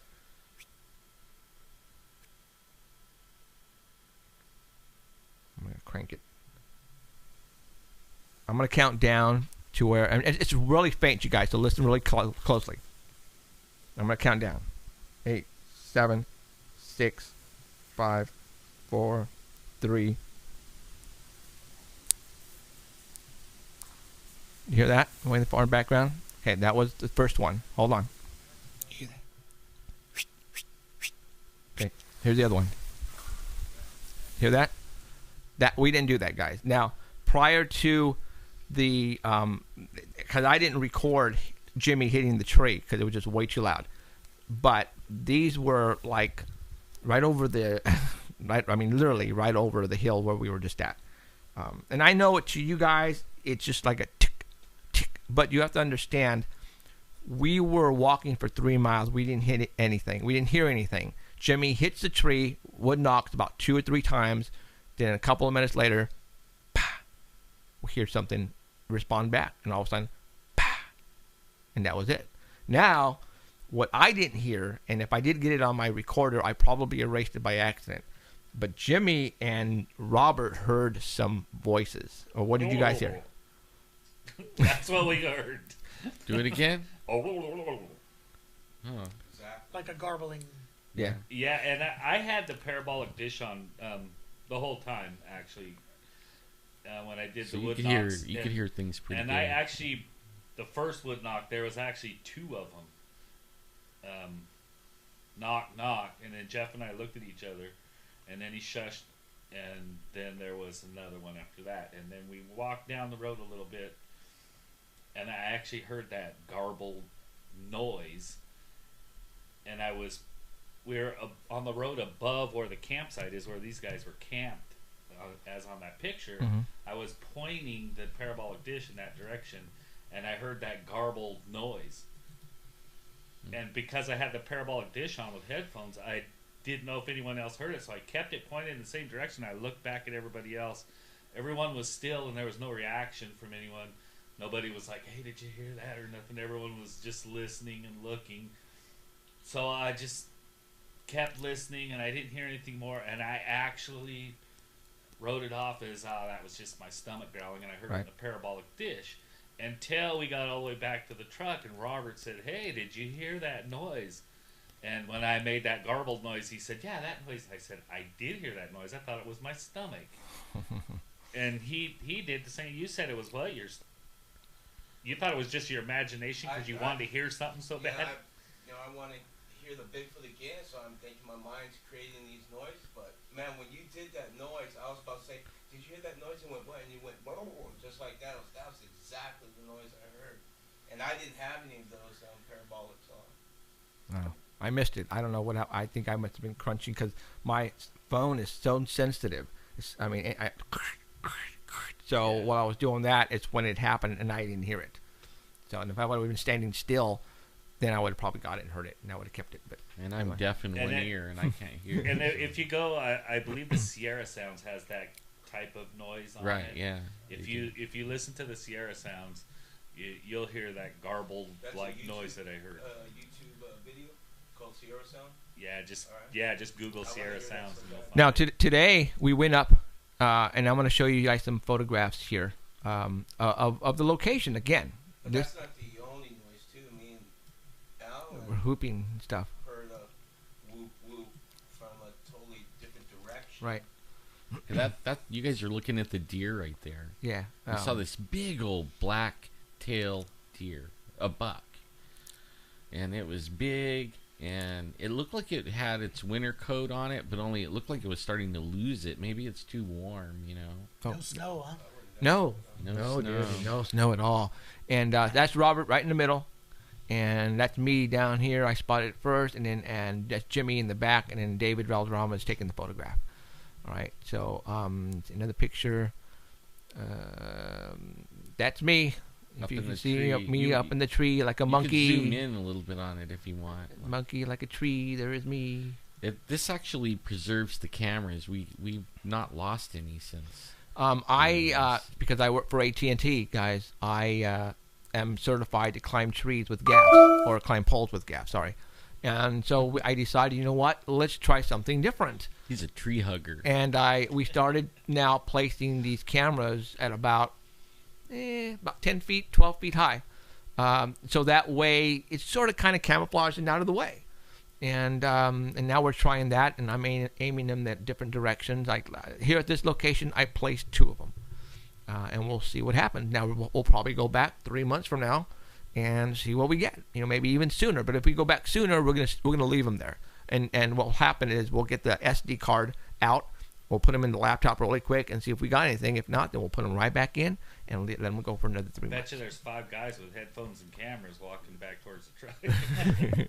So now, every time we go, we always like to leave offerings for the Sasquatch because I believe they are watching us as we come in, and they are watching us as we leave.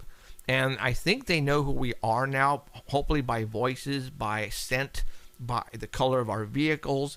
And I think they know who we are. So we like to leave offerings for them. And when I mean offerings, food, apples, whatever we can take up.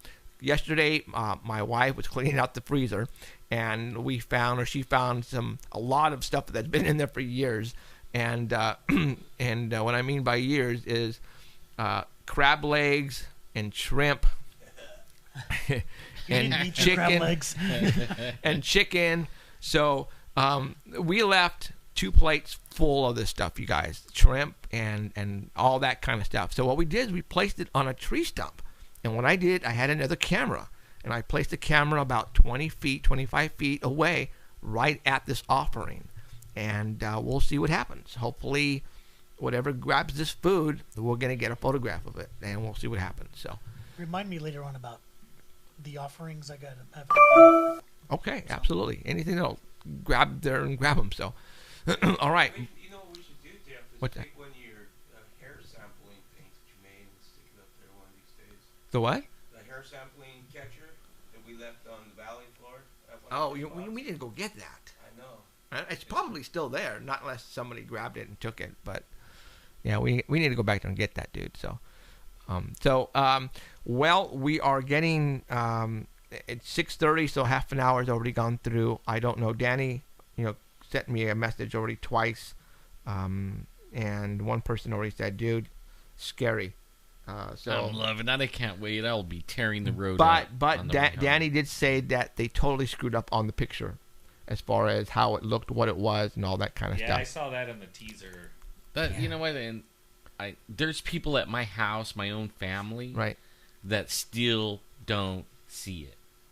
And we've looked at it. It's been how many years? Yeah. And we'll pull it up, and we even, like, on the laptop, if anybody can pull it up on the laptop, get a copy of it, you could turn the laptop a certain way, and it actually turns it into a negative look.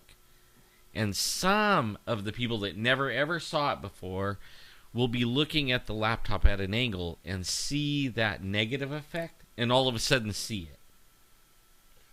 And the other ones still don't see it. It's almost like the Shroud of Turin.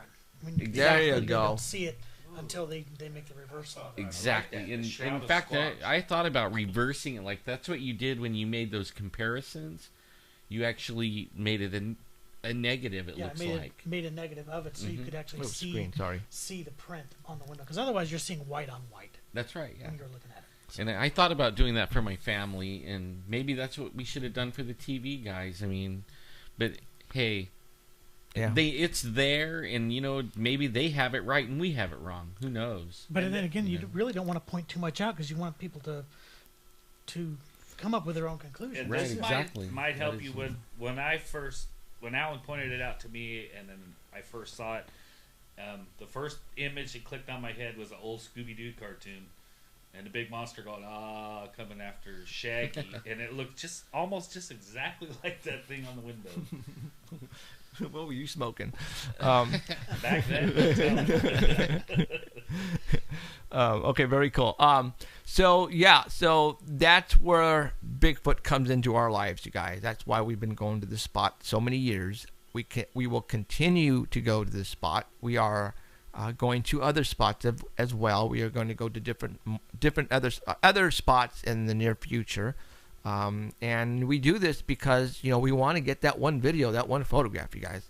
We can probably come in here with the best photograph of what we think is a Bigfoot, and those debunkers or naysayers who are watching us right now are still going to say, no, that's a guy in a suit, or that's the bear. And you know what? That's fine. If you want to think that way, that's fine. One thing for certain, though, we'll have way more fun than they will. Yeah. Yeah. I mean, they'll sit back. They are having a lot of fun looking at our pictures and saying that they're not real or whatever. But we're having a whole lot of fun going and getting them. Yes. And to those people, all I have to say is get out from behind your computer and go to the woods. Yeah. You just might find out there's something out there. And you don't have to go far either, really. You don't even have to get off the road. Mickey's son says hi. Oh, wow. Hi, Mickey's son. What? My son? No, but Danny Valderrama said that. Oh. Why would he say that? I don't know. Hi, Mickey's son. Are you Mickey's watching? son the says TV hi. show? He's at home watching. Yeah, but Oh. Is he on chat? No, I don't see him Maybe on that's chat. what he said. Maybe your son's Yeah, on he's chat. on there. Yeah, he says hi. Oh, yeah, there he is. Okay, that makes sense. So, Hi, Seth. He's got his own podcast now. Does he? really? 13 years old and has his own podcast. Hey, right on. Better I'll watch be him. tuning What is it about? in. What does he do? He plays music and does a talk show once a week. What's his Targuster Radio is what it's called. what's his format like?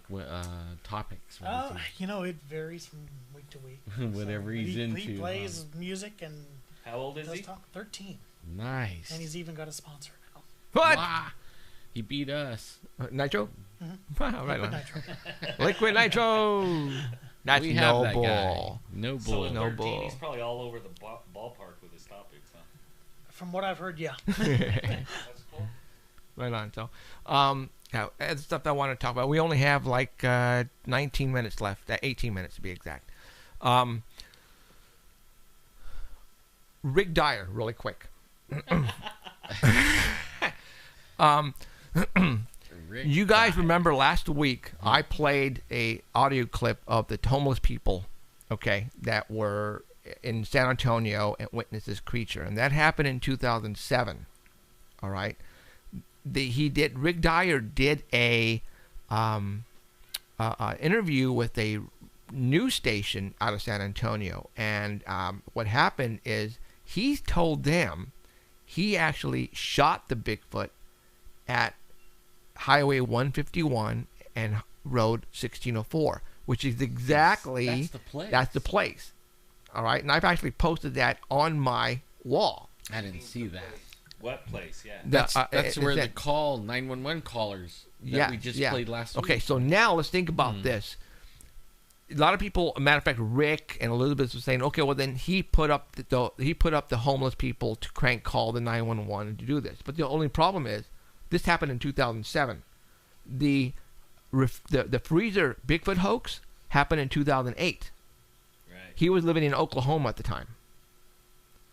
Okay, so there's two scenarios here. He heard Either the 911 call, and and- then he made that the places where he shot. Yes. Or he literally went over there and shot the Bigfoot in there. If it's real. If it's real. If it's real. Why didn't he have it? No, he has. Oh, he says he has it, and he's even putting pictures now. But if You compare the pictures of what he shows the tent video where it supposedly ran out with a 30-06 and boom, shoots it. And he baited it with ribs that he bought and nailed to a tree. And then you see the one that he has that he's showing, the one that was in the tent video, has a receding hairline and everything, and no big bushy mustache, pretty clean face. But then you see the one that he's like laying on the slab, and it's all bushy, and it looks like Santa Claus or something. So has he faked all this stuff before? Yes. And he's lost all credibility. Right. In my book, it's fake. Yes, it's fake. Absolutely. And he even said, we'll do it again. He did say that. And now all the media are going, Huffington Post, Fox News are running his Bigfoot creature that he has in a trailer taken across the United States and charging people to see it. Now, I saw one the other day. I guess the guy who came out and is saying this he used to work with him, with Rick Dyer, and he does not any longer. And he's supposed to be coming out and telling his story, confirming that it's a hoax. And one of the hooks of this guy's story was that the truck and the trailer that he's pulling around the country right now, that he skipped on the payments of that truck, and they're trying to find him to take the truck. So it's like, that's how much credibility that guy has. Well, I mean, they have, if that's true nowadays, with that year of a truck, they definitely could find that anytime they want. But he's traveling around the country, so he's always on the move. It doesn't matter. If he parked it for 24 hours, they could track him. Yeah. And they could find that truck, and he can go to sleep and wake up and the truck's gone. With Bigfoot in the trailer. In fact, they even can shut it off. They could shut it off. And, I mean, he could be driving down the road, and they could shut it off, and then he's stuck right there. You imagine, oh my God, the Bigfoot's stolen. Oh, that would be hilarious, dude. Oh my God. The half of a Bigfoot. Yeah. Because really, he doesn't even have the whole half. I mean, he only has the upper half, supposedly. That's probably all he could afford to make. Can you see me? Rick? Can you see me, Rick? Can you see me, Rick? This is what I think of you, right here. Yeah. Mm-hmm. Okay. I can't do what I think. So I was gonna fly some birds. Okay. But, also, what we talked about last week too, and we really got into it, was the crop circle in Salinas, Salinas. Oh yeah, and they hadn't done the news report yet, so now they did. And what happened is they actually released a video of them confirming. Now what this is what people are saying. I didn't see the actual press conference that night, Sunday night after the show.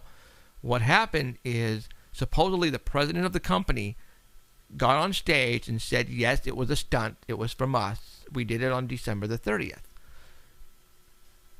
Whoa. It was found on December 28th. It was found on December 28th. Right. So he goofed. The owner, the president of the company. Now, could he have gotten his days wrong? Yeah, there's a very good possibility. Well, they showed video of him making it. Well, they showed some guys in the crowd, now, but there's still a lot in that frickin' crop circle. I mean, a lot that, when I was listening to the guys with the accent, and I guess they flew him in from Germany, Europe, England, wherever, England, I think it was. Yeah. They said they only had a couple of weeks to do it, and they said it was really hard. But what I'm getting at is that I think it took them a long time to do it. All the neighbors didn't see them doing it. All of a sudden, there it was. That's true. Okay, so where were these guys? And it's on the main highway. Yes. Too. I mean, so right the neighbors to did it. not see these guys doing it during the day. Maybe they just thought of a bunch of Mexicans out there working. No. Trust me.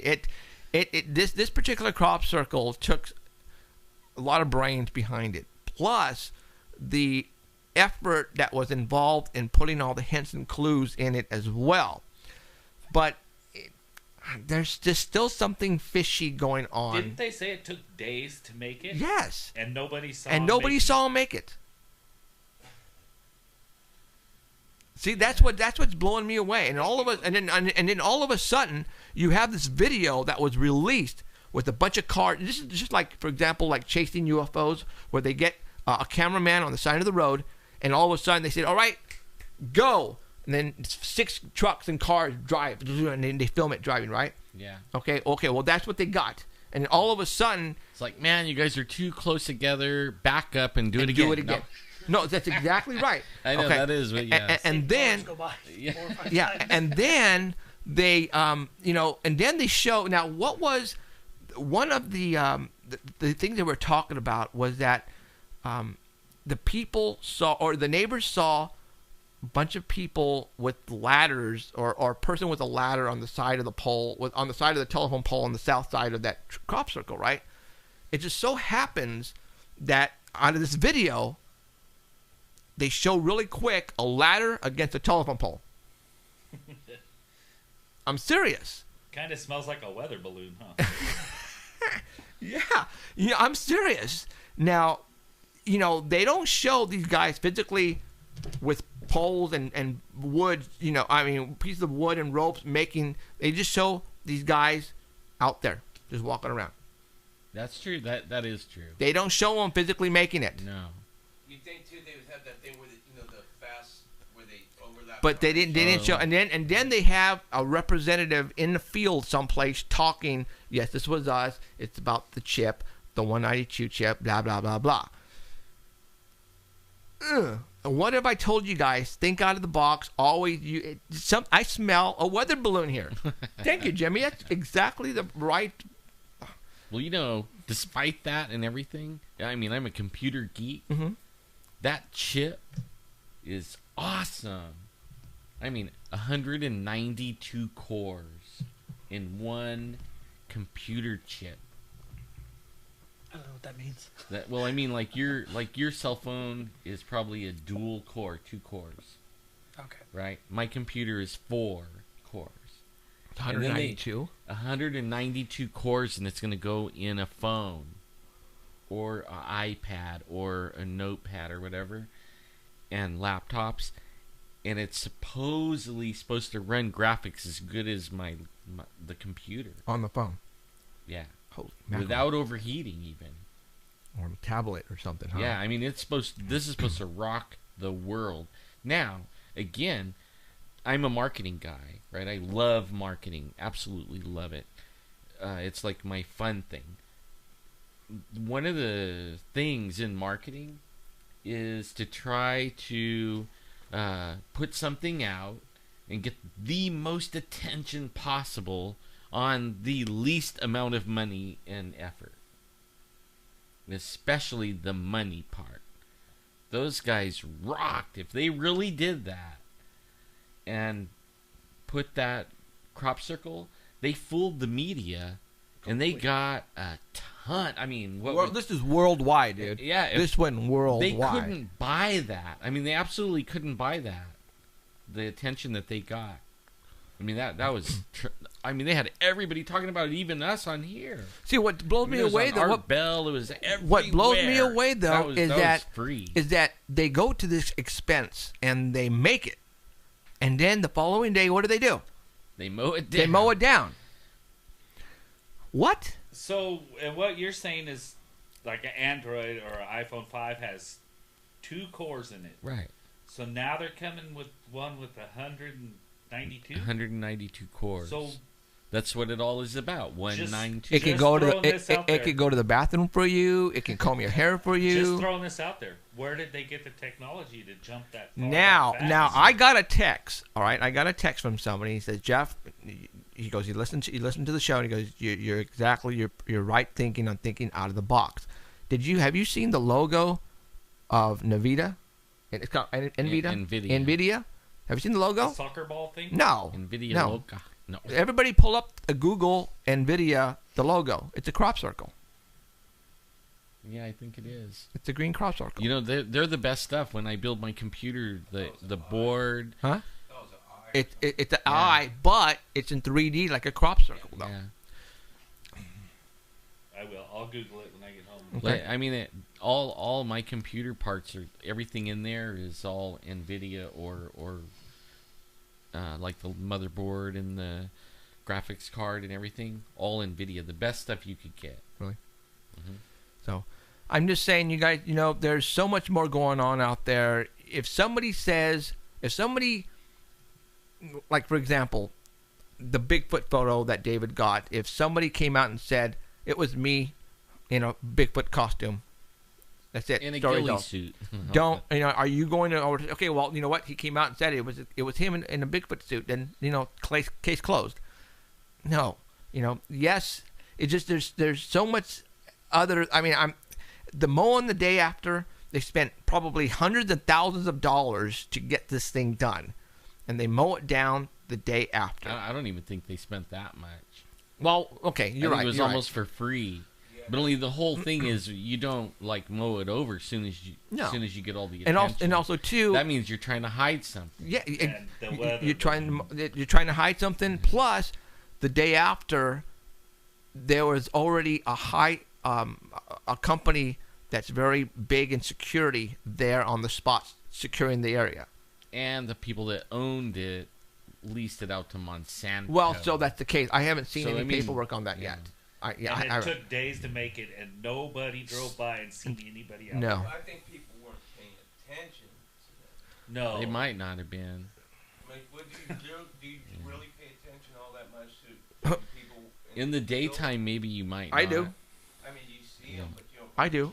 My eyes are open. But you know what? If they did it in the day, they possibly could get away with it.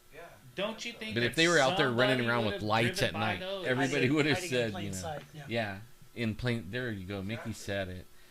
In the daytime, plain sight. They're hiding in plain sight. Nobody even noticed. It's like kind of like, I would think that somebody would notice that. Hey, what are those guys doing out there? Kind of like my theory on Bigfoot. There's so many stories over the years of Bigfoot, and you can't make me believe that every one of those people is lying. Right, yeah. Old Bobo says, and Matt says, they're welcome to the club. And Renee says, my science tells me that it could have been a person. Hey, 140 plus listeners tonight on your stream. What? 140 listeners on your stream.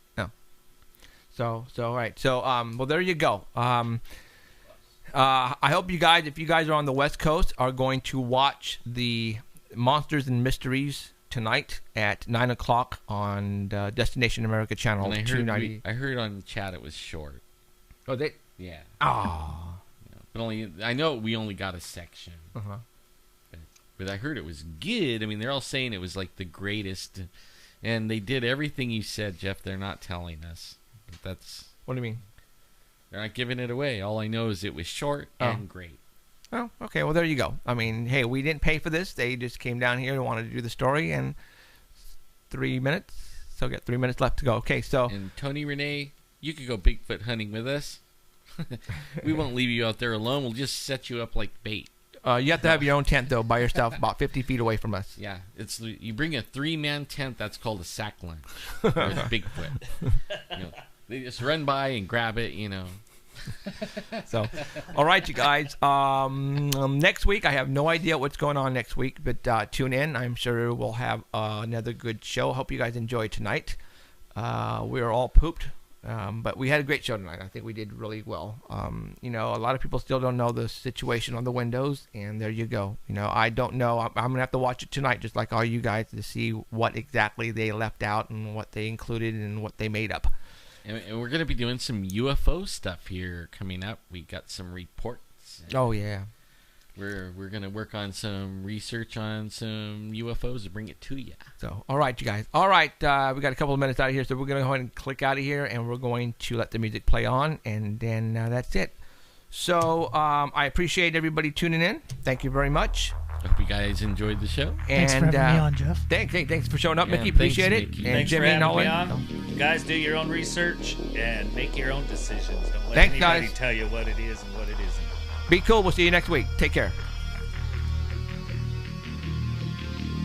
You have been listening to Paranormal Central with Jeffrey Gonzalez and Alan Thomas. Broadcasting worldwide at paranormalcentral.net and on artbell.com. Stay tuned for next time. Remember to keep your eyes to the skies. And we hope you witness something you cannot explain.